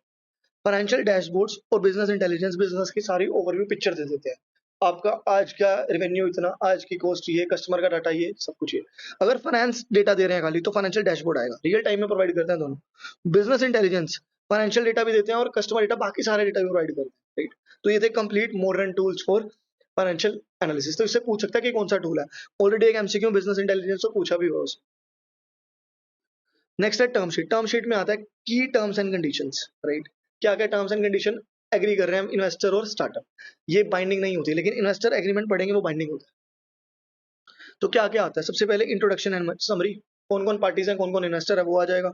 Valuation investment details, pre money कितनी वैल्यूएशन थी, प्री मनी का मतलब होता है इन्वेस्टमेंट देने से पहले कितनी वैल्यूएशन थी, फंडिंग कितनी थी, फंडिंग के बाद कितनी वैल्यूएशन हुई। इन्वेस्टमेंट स्ट्रक्चर, क्या प्रेफरेंस शेयर्स गए हैं, इक्विटी गए हैं। फाउंडर वेस्टिंग, मतलब फाउंडर वेस्टिंग का मतलब होता है कितने टाइम तक फाउंडर अपने शेयर्स कंपनी में रखेगा, मिनिमम 3 साल तक। तो ये दिखाता है कि फाउंडर की कमिटमेंट है अपने बिजनेस को लेके। तो एमसीक्यू आया हुआ है, कौन सा ऐसा फैक्टर है टर्म शीट का जो बताता है कि कमिटमेंट ऑफ फाउंडर्स, तो डू रिमेंबर फाउंडर वेस्टिंग है। गवर्नेंस एंड कंट्रोल, देखते हैं कि बोर्ड कौन कौन रहे, बोर्ड में कौन कौन मेंबर रहने वाले, राइट्स एंड प्रोटेक्शंस, कौन कौन से राइट्स रहेंगे इन्वेस्टर्स के पास, कौन कौन से इन्वेस्टर राइट्स रहेंगे स्टार्टअप के पास। एग्जिट स्ट्रेटजी क्या मिलेगी बाद में, कैसे मुझे मान लो इन्वेस्टर पैसा लगा रहा है कि बाद में मुझे पैसा रिकवर कैसे होगा, वो बताओ आप। लीगल एंड रेगुलेटरी कंसिडरेशंस क्या रहेंगे, कंडीशंस या फिर बाइंडिंग रहेगी या नहीं रहेगी, टाइम शीट, क्या कुछ टर्म्स बाइंडिंग रहेंगे या कुछ भी नहीं रहेंगे, तो वो डिसाइड कर लिया जाता है। जनरली बाइंडिंग नहीं होती, लेकिन इन्वेस्टर एग्रीमेंट बाइंडिंग होता है। इन्वेस्टर एग्रीमेंट को दूसरा नाम है शेयर होल्डर एग्रीमेंट या फिर सब्सक्रिप्शन एग्रीमेंट। ये कंप्रेहेंसिव डॉक्यूमेंट होता है जो कि बताता है कि स्टार्टअप और इन्वेस्टर के बीच में क्या टर्म्स रहने वाली है, मतलब टर्म शीट बनती है उसके बाद एग्रीमेंट बनता है। एग्रीमेंट में क्या आता है, जो वही terms, exit strategy, rights and protection, governance structure, founder section और इन्वेस्टमेंट टर्म्स, मतलब बाइंडिंग हो जाता है बस। नेक्स्ट है इक्विटी डाइल्यूशन। इक्विटी डाइल्यूशन क्या होता है, important, most important. Equity dilution होता है, मान लो फाउंडर के पास अभी 1 लाख शेयर है, कंपनी और शेयर इशू कर दे तो फाउंडर का परसेंटेज शेयर तो कम बचेगा ना, तो फाउंडर का शेयर क्या होगी, डाइल्यूट, मतलब उसकी ओवरऑल परसेंटेज शेयर होल्डिंग कम होगी, उसको बोलते हैं equity dilution. Startup issues additional share of stock through new financing round या फिर एम्प्लॉय स्टॉक ऑप्शन फैक्ट, तो इस वजह से इक्विटी डाइल्यूशन हो जाता है। और क्या क्या कारण हो सकते हैं, सबसे पहले न्यू फाइनेंसिंग राउंड्स, कंपनी ने और शेयर इशू कर दिए तो फाउंडर का शेयर क्या हो गया उसमें कम। एम्प्लॉय स्टॉक ऑप्शंस, एम्प्लॉय को शेयर दे दिए तो कंपनी के ओवरऑल शेयर कैपिटल बढ़ गई तो फाउंडर की परसेंटेज क्या हो जाएगी, कम। कन्वर्टेबल सिक्योरिटीज, कहीं डेट इशू किया था, डेट इक्विटी में कन्वर्ट हो गया तो उसकी वजह से भी। तो इक्विटी डाइल्यूशन कैसे मैनेज किया जा सकता है, पहले तो नेगोशिएट फेवरेबल टर्म्स, पहले ही बता दो फाउंडर को हम स्वैप इशू करने वाले हैं, तो ऑलरेडी पहले ही आपके शेयर डिल्यूट होने वाला, तो प्रीपेड रहेगा, तो कोई दिक्कत आएगी नहीं। दूसरा, इंप्लीमेंट इक्विटी इंसेंटिव प्लान्स, मान लो अगर किसी को शेयर डिल्यूट होता है तो फाउंडर को और शेयर दे दो, ठीक है। कम्युनिकेट ट्रांसपेरेंटली, बता दो उसको, बाद में जाके बता दो, right. Focus on growth and value creation, हाँ, अगर मान लो शेयर आज उसका 5% है, वो डिल्यूट हो जाता है, लेकिन कंपनी की वैल्यू बाद में जाके ऊपर बढ़ जाती है, तो 5% से भी ज्यादा बढ़ जाएगा, तो मतलब ग्रोथ और वैल्यू क्रिएशन पे फोकस करो ताकि शेयर डिल्यूशन का इम्पैक्ट जीरो हो जाए। तो ये था स्टार्टअप फंडिंग। स्टार्टअप फंडिंग के ये टॉपिक तो बहुत इजी है, जस्ट गो थ्रू इट, ये अच्छे से लर्न करके जाना, इससे एमसीक्यू फॉर श्योर है। मॉडर्न टूल्स फटाफट से देख लेना। अब नेक्स्ट देखते हैं MCQs. Mayank want to identify potential risk and opportunity, उसको एक स्टार्टअप में एक पर्टिकुलर चीज में अपॉर्चुनिटी और थ्रेट्स ढूंढने हैं। Team to make inform decisions और कंटीजेंसी प्लान्स भी बनाना है, तो उसको उसके लिए कौन सा सॉफ्टवेयर सही रहेगा, उसको पता करना, वो बिजनेस चला रहा है, उसको देखना है कि कौन कौन से रिस्क अपॉर्चुनिटी थ्रेट्स हो सकते हैं इसमें, तो बेसिकली उसको एनालिसिस करवाना है, तो कौन सा सॉफ्टवेयर सही रहेगा, क्या कौन सा मॉडलिंग एनालिसिस सही रहेगा, क्या उसे कैश फ्लो प्रोजेक्शन करनी चाहिए, नहीं, उसको तो सारी चीजें जाननी है ना, कैश फ्लो का क्या करेगा वो। प्रॉफिटेबिलिटी एनालिसिस, वो तो पोटेंशियल रिस्क भी जानना चाहता है, प्रॉफिटेबिलिटी तो खाली देख ही नहीं रहा हूँ। सिनेरियो एनालिसिस, ये हो सकता है, अलग अलग सिनेरियो में जज कर रहा है ना, वैल्यूएशन तो कभी भी नहीं सोचा, तो सिनेरियो ही होगा। सिनेरियो कैसे, कि पोटेंशियल रिस्क, उसने देखा बेस्ट केस सिनेरियो में क्या होगा, वर्स्ट केस और मोस्ट लाइकली, मतलब वर्स्ट केस में पोटेंशियल रिस्क क्या हो सकते हैं, अपॉर्चुनिटीज, बेस्ट केस क्या हो सकता है, मोस्ट लाइकली कंटीजेंसी प्लान्स, मतलब एक कट टू कट क्या होगा। Next, investor of Gango mobile games wanted to ensure founder continue to be committed to the success of the startup, commitment चाहिए, ये तो फॉर श्योर है founder investing. Next, US federal bank ने एक report release करी है जिसमें global interest rate बढ़ चुके हैं 15% से और कैपिटल कॉस्टली होने वाली है। तो इन्वेस्टर को कौन सा फैक्टर इंपैक्ट करेगा? Which of the following factor would relate in relation to the impact on startup valuation? तो स्टार्टअप की वैल्यूएशन पे क्या है, किसका सबसे ज्यादा इंपैक्ट आएगा देखते हैं। मार्केट पोटेंशियल नहीं, मार्केट का तो पोटेंशियल अलग ही है, मार्केट का इंटरेस्ट से क्या लेना देना। इन्वेस्टर सेंटीमेंट, इन्वेस्टर पे तो फर्क पड़ेगा ही पड़ेगा क्योंकि इंटरेस्ट रेट बढ़ रहे हैं तो कॉस्ट बढ़ रही है, कॉस्ट बढ़ रही है तो मार्जिन गिर रहे हैं, मार्जिन गिरेंगे तो उसकी इन्वेस्टमेंट की वैल्यू गिरेगी। सेक्टर स्पेसिफिक कंसिडरेशन नहीं, सेक्टर का तो कोई लेना देना नहीं, इंटरेस्ट है ना, ग्लोबल कंपैरिजन से हमने क्या लेना, राइट। तो आंसर होगा बी। अब देखते हैं फोर्थ, इंजीनियर्स फंडा मैथ्स क्लासेस। फंडा maths classes, nice name. Online mathematic coaching startup है जो कि बेटर रिपोर्टिंग करना चाहता है अपने कस्टमर डाटा की, राइट। तो वो पूछ रहा है कि कौन सा टूल लगाऊं मैं। अकाउंटिंग सॉफ्टवेयर तो नहीं चाहिए, टैली वैली वो तो रिकॉर्डिंग करेगा तब चाहिए। Financial planning analysis software, future का तो वो पूछ ही नहीं रहा हमसे कुछ। Business intelligence and consumer modelling, ये इनमें से कुछ हो सकता है। Business intelligence, financial and forecasting and modelling tools, क्या वो फोरकास्टिंग कर रहा है यहाँ पे? नहीं। तो आंसर क्या होगा? Business intelligence tools. और ये कस्टमर डेटा देख रहा है, अगर यहाँ पे फाइनेंशियल डेटा होता तो आता फाइनेंशियल डैशबोर्ड्स। आई होप अब कॉन्सेप्ट क्लियर होगा, राइट। तो ये था कंप्लीट चैप्टर 6। अब चैप्टर 7 पे बढ़ते हैं। अब बारी आएगी इसमें सीए की। अब देखते हैं स्टार्टअप शुरू हो रहा है तो सीए क्या क्या पिच कर सकता है उसको। Legal consideration of startup, startup के लिए क्या क्या, सबसे पहले देखिए यूएस में कौन कौन सी एंटिटी चलती है। इंडिया में इसके बाद पढ़ेंगे, इंडिया में तो sole proprietor partnership LLP company चलती है। यूएस में क्या चलती है? सबसे पहला सी कॉर्पोरेशन। सी कॉर्पोरेशन है सिमिलर टू कंपनी जो इंडिया में है। एक कंपनी स्टैब्लिश करनी है इंडिया में, वैसी यूएस में होती है सी कॉर्पोरेशन। ये एक इंडिपेंडेंट लीगल एंटिटी होती है, डबल टैक्सेशन लगता है, इंडिया में भी डबल लगता है। सबसे पहले कंपनी टैक्स देती है, कंपनी आगे डिविडेंड देगी तो उसमें फिर से टैक्स लगेगा, राइट। कॉर्पोरेशन प्रॉफिट, डिविडेंड और टैक्स। फिर आती है एस कॉर्पोरेशन। एस कॉर्पोरेशन में एक एडवांटेज है, इसमें ये होगी पार्टनरशिप की तरह, लेकिन कंपनी है, लिमिटेड लायबिलिटी तो है लेकिन पार्टनरशिप की तरह, मतलब पास थ्रू है। अगर पार्टनरशिप फर्म ने टैक्स दे दिया तो पार्टनर पे टैक्स नहीं लगने वाला। तो सिमिलर है सी कॉर्पोरेशन से। लिमिटेशन है ओनरशिप पे, तो पास थ्रू इनकम का स्टेटस एंजॉय करती है। Last benefit corporation. Benefit corporation easy है, जो प्रॉफिट के साथ सोसाइटी भी देखती है। Profit company that make positive commitment to society, environment and stake holders.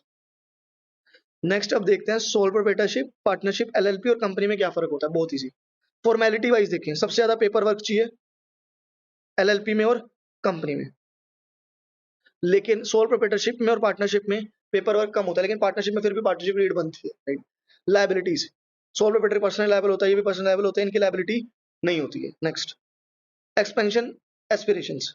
Sole proprietor काफी रिस्की है एक्सपेंड करना, या फिर इसके अलावा देखते हैं social media and transactions, right. Expansion wise देखें या डिजिटल वाइज देखें, दोनों रिस्की हैं क्योंकि यहाँ पे अनलिमिटेड लायबिलिटी होती है। पार्टनरशिप में देखें थोड़े चैलेंजेस रहेंगे और सोशल मीडिया ट्रांजेक्शन में भी चैलेंजेस तो रहेंगे क्योंकि इतनी बड़ी कंपनी नहीं है तो उतना ट्रस्ट नहीं है। जो कंपनी एमसीए पे रजिस्टर्ड होती है ना उसमें ट्रस्ट ज्यादा होता है। तो ये बेस्ट सूटेड एक्सपेंशन के लिए और सोशल मीडिया के लिए भी फेयर है, और company and LLP best suited expansion के लिए, सोशल मीडिया के लिए, लेकिन सोल प्रोप्राइटरशिप और partnership not too that good. Taxation wise देखें तो स्लैब रेट लगता है सोल प्रोप्राइटर पे, तो टैक्स तो बहुत ही ज्यादा है, 37% सरचार्ज तक लग सकता है। Next, partnership firm. Partnership firm पे टैक्सेशन कम है, पास थ्रू स्टेटस। अगर पार्टनरशिप फर्म ने टैक्स दे दिया तो आगे नहीं लगेगा, लेकिन अगर कॉर्पोरेट्स के डिडक्शन है वो इनको मिलते हैं, अदरवाइज नहीं मिलेंगे। मतलब पार्टनरशिप और एलएलपी में देखा जाए सिमिलर टैक्सेशन, आपने इनकम टैक्स ऑलरेडी पढ़ा। कंपनी देखे, कंपनी में लोअर कॉर्पोरेट टैक्स है क्योंकि आपने देखा 25%, 15%, अलग अलग कंपनी पे अलग अलग रेट भी है, तो बेनिफिट मिलता है, स्पेशल रेट है। क्लोजर एंड एग्जिट, बहुत औखा है सोल प्रोप्राइटरशिप में, पर्सनल लायबिलिटी आएगी हर जगह, मतलब जो भी पेमेंट है पेमेंट करनी पड़ेगी। और पार्टनर्स के बीच में डिफिकल्टीज आ सकती है, पार्टनरशिप फर्म डिसॉल्व होती है तो डिफिकल्टीज होती है पार्टनर्स के बीच में। इन दोनों में तो फ्लेक्सिबिलिटी है, एलएलपी में अपने प्रोसीजर्स है और कंपनी में तो बाइंडिंग आपका चैप्टर ही है पूरा। नेक्स्ट है इक्विटी स्प्लिट। इक्विटी स्प्लिट क्या होता है? मान लो आप और आपका फ्रेंड एक सीए की कोचिंग शुरू करना चाहते हो, राइट। तो आप में से एक डीटी पढ़ाएगा और आप में से एक आईडीटी पढ़ाएगा, तो रिवेन्यू कैसे डिसाइड करोगे? तो उसके लिए बनाया जाता है equity split, refers to allocation of equity among the founding members. मान लो एक आईडीटी का टीचर है जो कि ऑलरेडी स्टैब्लिश है और एक नया टीचर आ रहा है, तो दोनों में से ज्यादा वैल्यू किसकी होगी? जो ऑलरेडी स्टैब्लिश्ड है। तो इक्विटी क्या इक्वल बांटना सही रहेगा? नहीं। तो कैसे डिसाइड करें फिर, वो देखते हैं।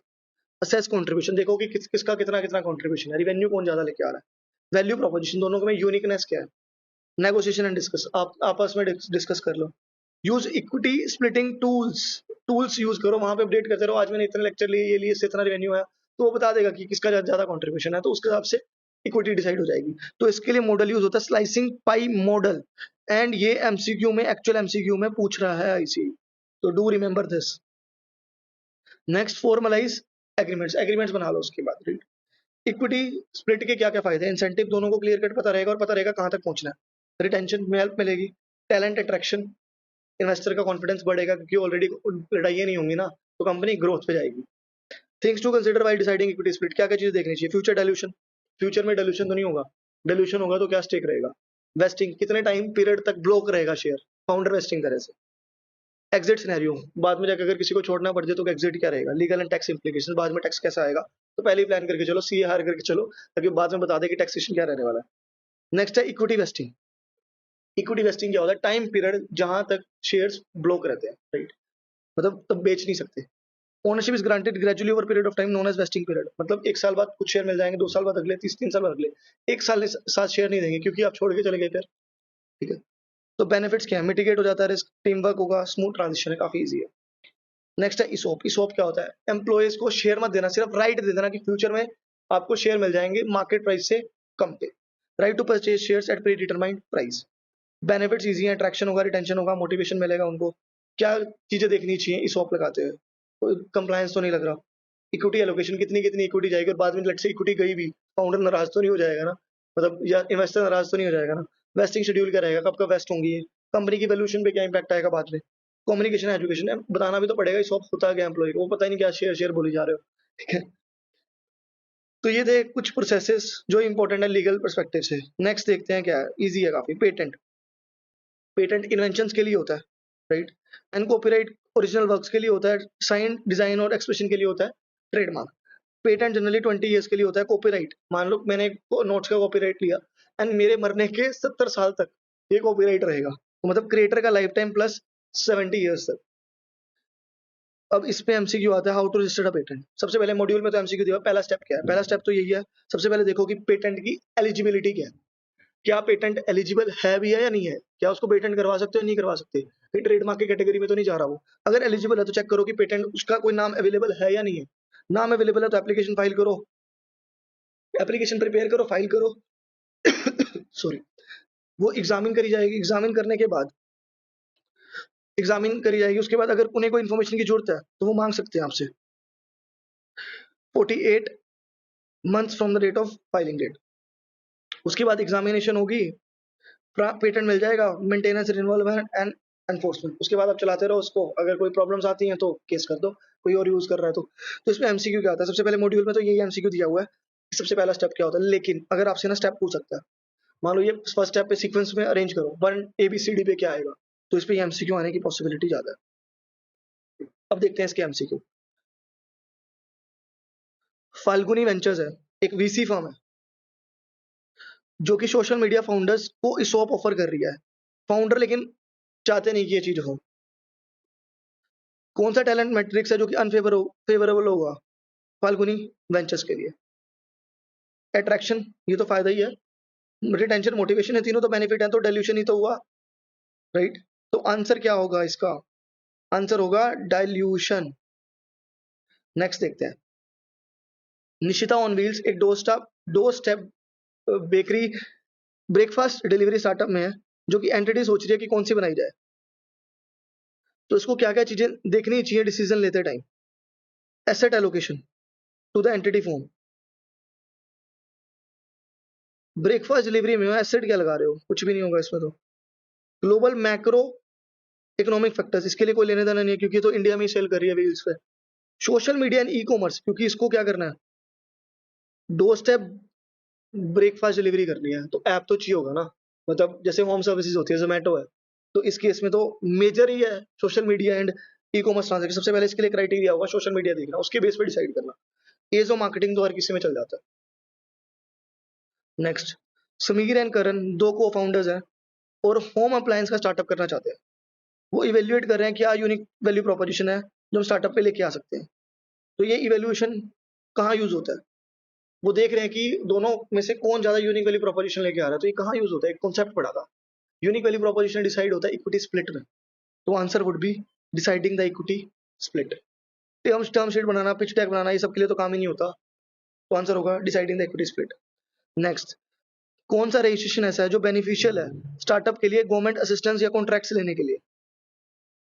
देखते हैं। जीएसटी रजिस्ट्रेशन तो तुम खुद लेते हो, एमएसएमई हो सकता है, ट्रेडमार्क रजिस्ट्रेशन नहीं, गवर्नमेंट के असिस्टेंस और कॉन्ट्रैक्ट्स लेने के लिए ट्रेडमार्क से जरूरी है इतना है भी, एफएसएसआई नहीं, एमएसएमई होगा। एमएसएमई गवर्नमेंट एमएसएमई को लोन प्रोवाइड करती है और असिस्टेंस प्रोवाइड करती है, तो बेस्ट वुड बी एमएसएमई। तो ये था कंप्लीट चैप्टर 7। नेक्स्ट चैप्टर है चैप्टर 8, स्टार्टअप इंक्यूबेटर एंड एक्सीलेटर्स। बार बार पढ़ चुके थे स्टार्टअप इंक्यूबेटर एक्सीलरेटर, अब फाइनली समझते हैं इसका मतलब होता क्या एक्चुअली। Incubators कौन होते हैं? Incubators are designed to accelerate the growth and success of the startups, early age startups, and offer करते हैं mentorship, workplace, funding, networking और access to resources। अब incubator बहुत तरीके के होते हैं, जनरल, इंडस्ट्री स्पेसिफिक, यूनिवर्सिटी और कॉर्पोरेट। जनरल क्या होते हैं? जो हर एक इंडस्ट्री के लिए होते हैं, हर एक चीज ऑफर करते हैं, राइट, जो लिखी है ऊपर, जैसे access to resources, वर्कस्पेस, ये सब तो वेरियस इंडस्ट्रीज के लिए होते हैं। इंडस्ट्री स्पेसिफिक क्या होता है? पर्टिकुलर सेक्टर के लिए। फॉर एग्जांपल जैसे टेक का एक पर्टिकुलर इंक्यूबेटर है और सिर्फ वो सिर्फ टेक टेक की कंपनी को देखेगा, इसके अलावा कोई और फार्मास्यूटिकल आ रही है तो वो नहीं देखेगा, राइट। यूनिवर्सिटी जो कि कॉलेजेस में होते हैं, commercialise research and bridge the gap between academic and entrepreneurship. Corporate जो कि कॉर्पोरेट, लेट्स से कोई कंपनी है, कंपनी में भी इंक्यूबेटर्स होते हैं जो कि गाइड करते हैं कि नया आइडिया डेवलप हो।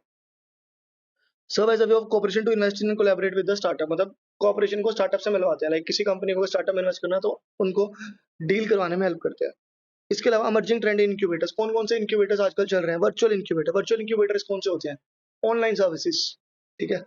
इम्पैक्ट इंक्यूबेटर्स, इम्पैक्ट इंक्यूबेटर्स होते हैं जिनका ध्यान होता है एनवायरमेंट के related, creating positive social environmental challenge with generating profits. इसके अलावा कॉर्पोरेट इंक्यूबेटर्स एंड एक्सीलेटर्स ऑलरेडी पढ़ चुके हैं, एक्सीलेटर्स पढ़ेंगे आगे। एक्सीलेटर्स क्या होते हैं? एक्सीलेटर्स होता है कि जो शॉर्ट टर्म के लिए फटाफट से, मतलब इंक्यूबेटर स्टार्टअप को रेडी टू मार्केट तक ले जाता है, लेकिन उसको स्केल करने के लिए काम आते हैं एक्सीलेटर्स। तो accelerator rapidly accelerate the growth of the startup. अब दोनों में डिफरेंस देखते हैं। मोस्ट इंपोर्टेंट इस पे एमसीक्यू आता है और एक एमसीक्यू जो एक्चुअल में आया हुआ है वो है जर्नल पे। एक ऐसा इंक्यूबेटर है जो कि सबको सपोर्ट कर रहा है, बताओ कौन सा? जर्नल है, इंडस्ट्री है, यूनिवर्सिटी है, कॉर्पोरेट है। इसके अलावा आ रहा है वर्चुअल पे। अब इसके ऊपर तो एमसीक्यू ऑलरेडी दिया हुआ है, पढ़ेंगे आगे। सबसे पहले सपोर्ट करते हैं अर्ली स्टार्टअप को, एक्सेलरेट इंटेंसिवली सपोर्ट करते हैं अर्ली स्टार्टअप को, मतलब और देखते हैं, मतलब सपोर्ट करने का मतलब हो गया कि सिर्फ सारी चीजें प्रोवाइड करते हैं लेकिन फंडिंग नहीं प्रोवाइड करते, लेकिन एक्सेलरेटर्स सीड फंडिंग भी प्रोवाइड करता है, तो इंटेंसिवली सपोर्ट करते हैं। ये do not provide direct investment, ये फंडिंग दिलवा देते हैं लेकिन खुद नहीं देते फंडिंग। ये लॉन्ग टर्म प्रोग्राम्स होते हैं और ये शॉर्ट टर्म प्रोग्राम्स होते हैं। ये लेस स्ट्रक्चर्ड है और ये स्ट्रक्चर्ड है। ये idea validation early development stages तक हेल्प करते हैं, मतलब एमवीपी तक हेल्प करेंगे थोड़ा सा स्केल करने के लिए, लेकिन ये स्केल करने के लिए हेल्प करते हैं। ये जब रेडी टू मार्केट हो जाता है, मतलब मार्केट के लिए ओके है, तब तक सपोर्ट करेंगे, लेकिन ये सक्सेस के चांसेस बढ़ा देते हैं। मतलब एक्सेलेटर आता है इंक्यूबेटर के बाद। ये और मेजर देखना शॉर्ट टर्म लॉन्ग टर्म कौन सा होता है। ये कैसे डिसाइड करें कि इंक्यूबेटर के पास जाना है या एक्सेलेटर के पास जाना है, या दोनों में से बेस्ट कौन सा है? जाएं, मतलब कैसे डिसाइड करें कि इंक्यूबेटर एक्सेलेटर में से बेस्ट कौन सा है? सबसे पहले प्रोग्राम फोकस देखो कि आप क्या कर रहे हो, राइट। टेक कंपनी तो टेक का स्पेशलिस्ट देखो। Incubator stage of the business, अगर अर्ली स्टेज पे हो तो इंक्यूबेटर के पास जाओ। अब एक्सेलरेट करने की बारी है तो एक्सेलेटर के पास जाओ। प्रोग्राम की रिक्वायरमेंट कैसी है आपकी, लाइक रिक्वायरमेंट के अकॉर्डिंग एडजस्ट करो। प्रोग्राम की रेपुटेशन, जो आपकी रेपुटेशन है, एक्सेलेटर की रेपुटेशन कैसी है। लोकेशन, जो पास है उसके पास चलते हैं, जो दूर है रहने देते हैं, राइट। तो ये थे कुछ पॉइंट्स। इंक्यूबेटर एक्सेलेटर होता है, सबसे इंपॉर्टेंट है डिफरेंस एंड वर्चुअल इंक्यूबेशन, और कौन कौन से क्या क्राइटेरिया सिलेक्ट करने हैं इसको और डिटेल में देखते हैं। जब एमसीक्यू करेंगे तो और क्लैरिटी मिलेगी इस पे। जूजू बीट्स एक हेडफोन कंपनी है, वो डेस्परेट है to get into Dubai based incubator programme, एक उसको इंक्यूबेटर प्रोग्राम ज्वाइन करना है। वो सिलेक्ट करिए कि राइट इंक्यूबेटर उसके लिए कौन सा होगा जो कि इम्पैक्ट कर देगा बिजनेस ट्रेजेक्टरी को। तो वो क्या क्या चीजें देखिए सिलेक्ट करते time. Stage of the product of the development, stage तो देखनी चाहिए, हमने ऑलरेडी पढ़ा, प्रोडक्ट की रिक्वायरमेंट देखनी जरूरी है। Investable capital available with the incubator, कितने पैसे पड़े हैं उसके पास, ये कौन देखता है? तो ये तो नहीं देखने की जरूरत है कितने पैसे पड़े हैं उसके पास। हाँ, मतलब एक बेसिक ओवरव्यू तो होता है, पर ये तो कोई भी नहीं पता चलता कि इन्वेस्टेबल कितने हैं, कैपिटल करेगा नहीं, क्योंकि हम तो इंक्यूबेटर के पास जाते हैं, रिसोर्सेज के पास। इंक्यूबेटर तो फंडिंग देता ही नहीं, वो तो फंडिंग दिलवाएगा, तो उसकी फंडिंग क्यों देखनी, right. Resources and support services provided, yes, क्या रिसोर्सेज दे रहा है। ट्रैक रिकॉर्ड और रेपुटेशन क्या है, ये भी देखेंगे। तो इसमें से क्या आएगा answer? A and B no, A B C but not D no, answer होगा C. A C D but not B, right. देखिए सेकंड, मान्यता मेक श्योर कर रही है कि वो यूजर फीडबैक ले अपने यंग फेलोज से, एक्सीलेटर प्रोग्राम से। कौन कौन सी स्किल्स हैं जो उसे एक्सेलरेटर हेल्प करेगा सिखाने, राइट? मतलब उसको फीडबैक लेना सीखना है एक्सेलरेटर से। तो कौन सी ऐसी स्किल उस एक्सेलरेटर को उसको सिखानी चाहिए ताकि वो चीज परफेक्ट हो जाए। तो मतलब कहाँ काम आएगी उसकी skills? User feedback. Business strategy and planning नहीं, वो तो खुद ही बनानी है, यूजर फीडबैक की क्या जरूरत है? प्रोडक्ट डेवलपमेंट इनोवेशन हो सकता है। Sales and marketing, no, sales and marketing नहीं होगा, राइट? सेल्स उसको करनी है, वो तो स्पेसिफिक नीड्स के हिसाब से होती है, या फिर मार्केटिंग भी पर्टिकुलर स्पेसिफिक नीड्स के पास, हाँ थोड़ा रेलिवेंट है पर उतना नहीं, राइट? क्योंकि उसको चाहिए user feedback from her young fellows, उसको अपनी मार्केट भी पता है कौन सी है, तो मार्केटिंग की तो जरूरत है ही नहीं है, तो ये तो हो ही नहीं सकता। D, leadership and team building, no, leadership and team building भी नहीं हो सकता क्योंकि उसको फीडबैक चाहिए, लीडरशिप के लिए थोड़ी चाहिए, वो तो उसको कस्टमर के लिए चाहिए, तो प्रोडक्ट डेवलपमेंट एंड इनोवेशन के लिए मतलब फीडबैक आएगा, जैसे हमने पढ़ा लीन होता है, एमवीपी होता है, तो फीडबैक के बेस पे प्रोडक्ट डेवलप होगा। नेक्स्ट, सुरभि मदर है 2 ईयर गर्ल की, एंड फाउंडर है soft Poppy, soft toys brand है, और वो इंक्यूबेशन प्रोग्राम ढूंढ रहे हैं कोई जो उसे अलाउ करे flexibility and accessibility to be able to manage kid as well as business, मतलब बिजनेस में भी काम कर ले और घर पे भी काम कर ले। तो इस ये बेनिफिट ये तो मिलेगा सिर्फ वर्क फ्रॉम होम में, जो कि जिसमें दोनों चीजें एक साथ चलती हैं, मस्ती भी और काम भी। तो work from home, virtual, incubation. Fourth, Sudhanshu एक प्रोफेशनल स्टार्टअप एडवाइजर है, राइट? उसके पास फाउंडर जाते हैं और पूछ रहे हैं कि हमारा प्रोडक्ट डिफिकल्ट टू क्रैक है, हमें सपोर्ट सिस्टम चाहिए जो हमें रेडी टू मार्केट तक लेके चला जाए। तो किसके पास जाना चाहिए? इनक्यूबेटर। डिफरेंस पड़ा था रेडी टू मार्केट के लिए, तो इनक्यूबेटर स्केल करने के लिए ना, एक्सेलेरेटर। अब एक फंडिंग पैनलिस्ट है जो कि लीडिंग लो फर्म का है, उसके पास आते हैं फाउंडर्स रेस्टोरेंट्स के कि हमें एक्सेलरेट करनी है अपनी ग्रोथ और इंक्रीज करने हैं चांसेस शॉर्ट पीरियड में इंक्रीज करना है, तो जाओ ना एक्सेलेरेटर के पास। Answer will be B. Next है चैप्टर 9 मिसलेनियस। अब ये चैप्टर अपनी आखिरी सांसें ले रहा है, पूरा सब्जेक्ट अपनी आखिरी सांसें ले रहा है। स्टार्टअप टीम बनाने टाइम क्या क्या देखिए, how to build a right startup team. सबसे पहले अपना विजन डिफाइन करो, पहुंचना कहाँ तक है। उसके बाद जहां तक पहुंचना, let's say take based business बनाना, तो टेक वाले बंदे लेके आओ, तो कल्चर फिट के बंदे लेके आओ, डाइवर्सिटी एंड इंक्लूजन, उनमें डाइवर्सिटी रहे, सारे नहीं कि सारे सिर्फ को एआई आता है, किसी को एआई, किसी को ब्लॉकचेन, किसी को अलग टेक्नोलॉजी, किसी को कोडिंग, तो अलग अलग बंदे होने चाहिए। बिल्डिंग ट्रस्ट एंड ट्रांसपेरेंसी, उन पे ट्रस्ट करो, ठीक है, सबको चोर मत समझो, अच्छे लोग भी होते हैं। एम्पावरिंग एंड डेलीगेटिंग, उनको रिस्पॉन्सिबिलिटी भी दो, अब हायर करा है तो पैसे दे रहे हो, तो डेलीगेशन रिस्पॉन्सिबिलिटी भी दो। Continuous learning and development, and last managing conflict, अगर कोई इशू आता है तो कॉन्फ्लिक्ट मैनेज करो। नेक्स्ट टॉपिक है फाउंडर ग्रूमिंग।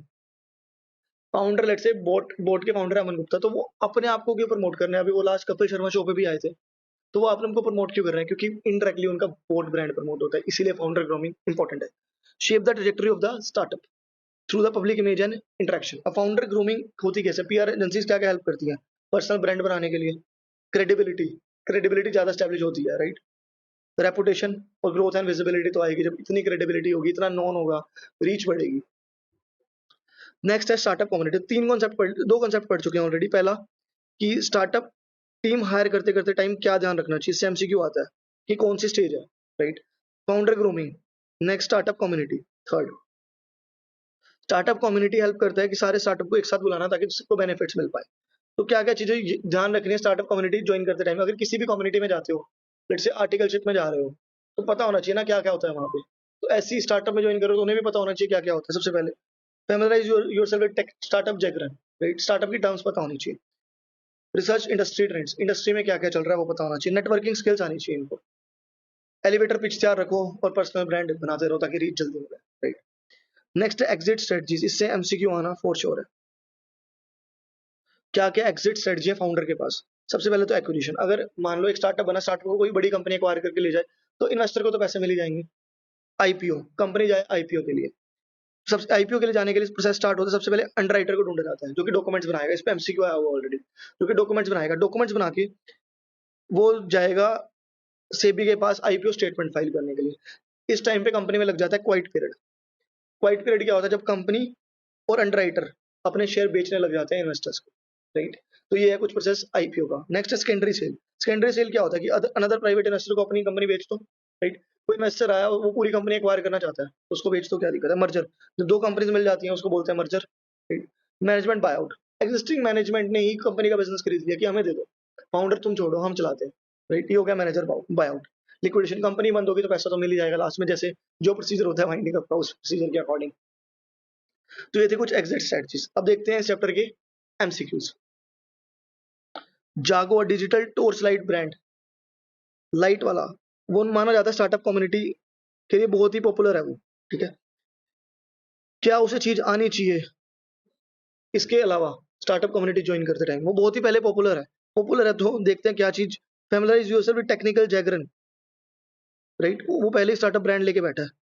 टेक्निकल जैगरन तो उसको आता ही होगा ना। रिसर्च इंडस्ट्री ट्रेंड, हो सकता है, देखते हैं।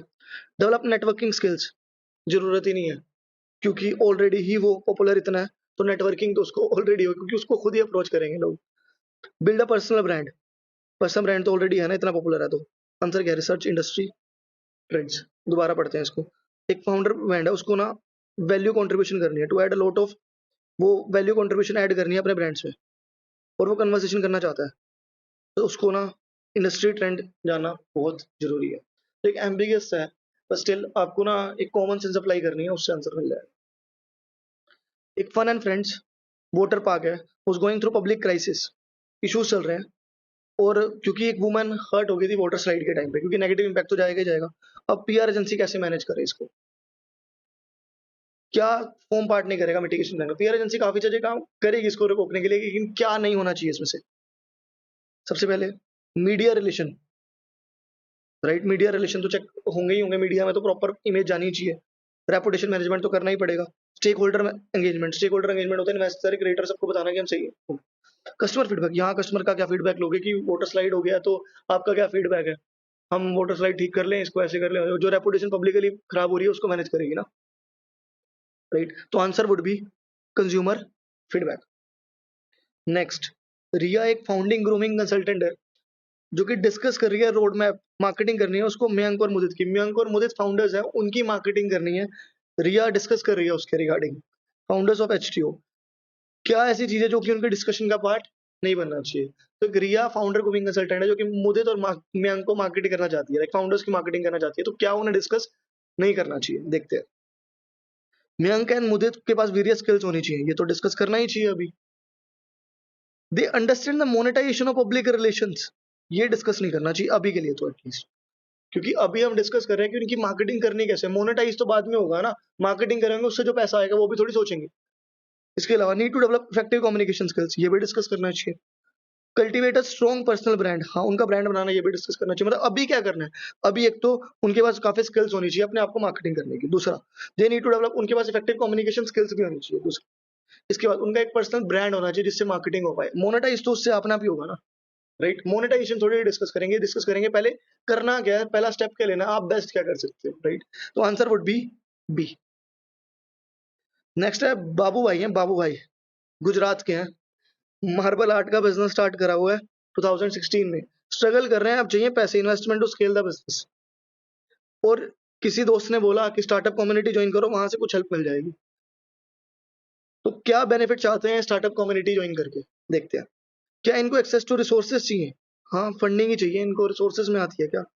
नॉलेज शेयरिंग भी चाहिए? सपोर्ट सिस्टम नहीं, ये सब तो चाहिए ही नहीं इनको। एक्सेस टू रिसोर्सेज भी नहीं चाहिए इनको, चाहिए विजिबिलिटी एंड एक्सपोजर। इनको चाहिए पैसा, एक्सपोजर और विजिबिलिटी ज्यादा मिले ताकि ये स्केल ज्यादा कर पाए। मतलब विजिबिलिटी ज्यादा मिलेगी और एक्सपोजर ज्यादा मिलेगा तो इन्वेस्टर कोई ना कोई मिल जाएगा ना जो पैसा दे दे। रिसोर्सेज और नॉलेज शेयरिंग सपोर्ट सिस्टम तो इनके पास सही है, तो इनको चाहिए विजिबिलिटी। विजिबिलिटी किसकी? इन्वेस्टर की, ताकि वो पैसा दे। नेक्स्ट है मिस्टर प्रभात, जो कि एक बढ़िया सक्सेसफुल बिजनेस चला रहे हैं, पैकेज इंडियन स्नैक्स का। उनके एक लीगल है, उन्होंने अपने लीगल हायर को एडमिट करा, admit is hires 21 year old की सुचिता और रागिनी, ताकि वो सीख पाए ट्रस्ट एंड टीम कैपेबिलिटी। कौन सा ऐसा एस्पेक्ट है जो कि टीम फोकस कर रही है अभी? टीम के लिए हमने पढ़ा था डाइवर्सिटी होता है, ये बिल्डिंग विजन होता है, उसके बाद एम्पावरिंग एंड डेलीगेटिंग, ट्रांसपेरेंसी। तो कौन सा एस्पेक्ट है इससे देखते हैं। डाइवर्सिटी एंड इंक्लूजन, डाइवर्सिटी काहे की लेके आ रहे हैं? कोई अलग टेक का बंदा है कुछ थोड़ी लेके आ रहे हैं। बिल्डिंग ट्रस्ट एंड ट्रांसपेरेंसी, हाँ ट्रस्ट एंड ट्रांसपेरेंसी तो मेंटेन कर रहे हैं, ट्रस्ट रख रहे हैं उस पर। एम्पावरिंग एंड डेलीगेटिंग, क्योंकि कैपेबिलिटी पे रख रहे हैं तो ये भी हो सकता है, इन दोनों में से हो सकता है। लर्निंग एंड डेवलपमेंट कुछ नहीं है, इन दोनों में से कुछ होगा। लेकिन देखो ध्यान से पढ़ते हैं, दोनों में से क्या होना चाहिए। देखो ट्रस्ट तो वो रख रहे हैं किसके ऊपर? टीम की कैपेबिलिटी के ऊपर। अगर ट्रस्ट रख रहे होते उनकी ऑनेस्टी के ऊपर या उनकी वैल्यूज के ऊपर तो आंसर होता ट्रस्ट एंड ट्रांसपेरेंसी, लेकिन कैपेबिलिटी के ऊपर ट्रस्ट है तो मतलब एम्पावरिंग एंड डेलीगेटिंग उनको, और रिस्पॉन्सिबिलिटीज दी जा रही है क्योंकि उनकी कैपेबिलिटी पे ट्रस्ट है। तो answer would be C. Slightly ambiguous है, थोड़े से एम्बिगस है चैप्टर 9 के, लेकिन अगर आप इवेल्युएट करोगे ना, थोड़ा सा ध्यान से सोचोगे, you will get the answer, पर इतने मुश्किल नहीं आने वाले, सो डोंट वरी, काफी इजी आएगा। जो जो मैंने पॉइंट्स बताए हैं वो अच्छे से पढ़ के जाना, क्योंकि वहां से एमसीक्यू आने के चांसेस बहुत ही ज्यादा है। मैंने काफी स्टूडेंट से डिस्कस किया, तो ये टॉपिक्स कुछ ऐसे हैं जहां से एमसीक्यू आ रहे हैं। सो आई होप आपको ये वीडियो अच्छा लगा होगा। एंड इसके अलावा आपको अगर कोई भी हेल्प चाहिए सेट डी के regarding, do write down in the comments. अगर कोई भी डाउट आते हैं तो भी write down in the comments. So I will happy to help you, and thank you so much for watching.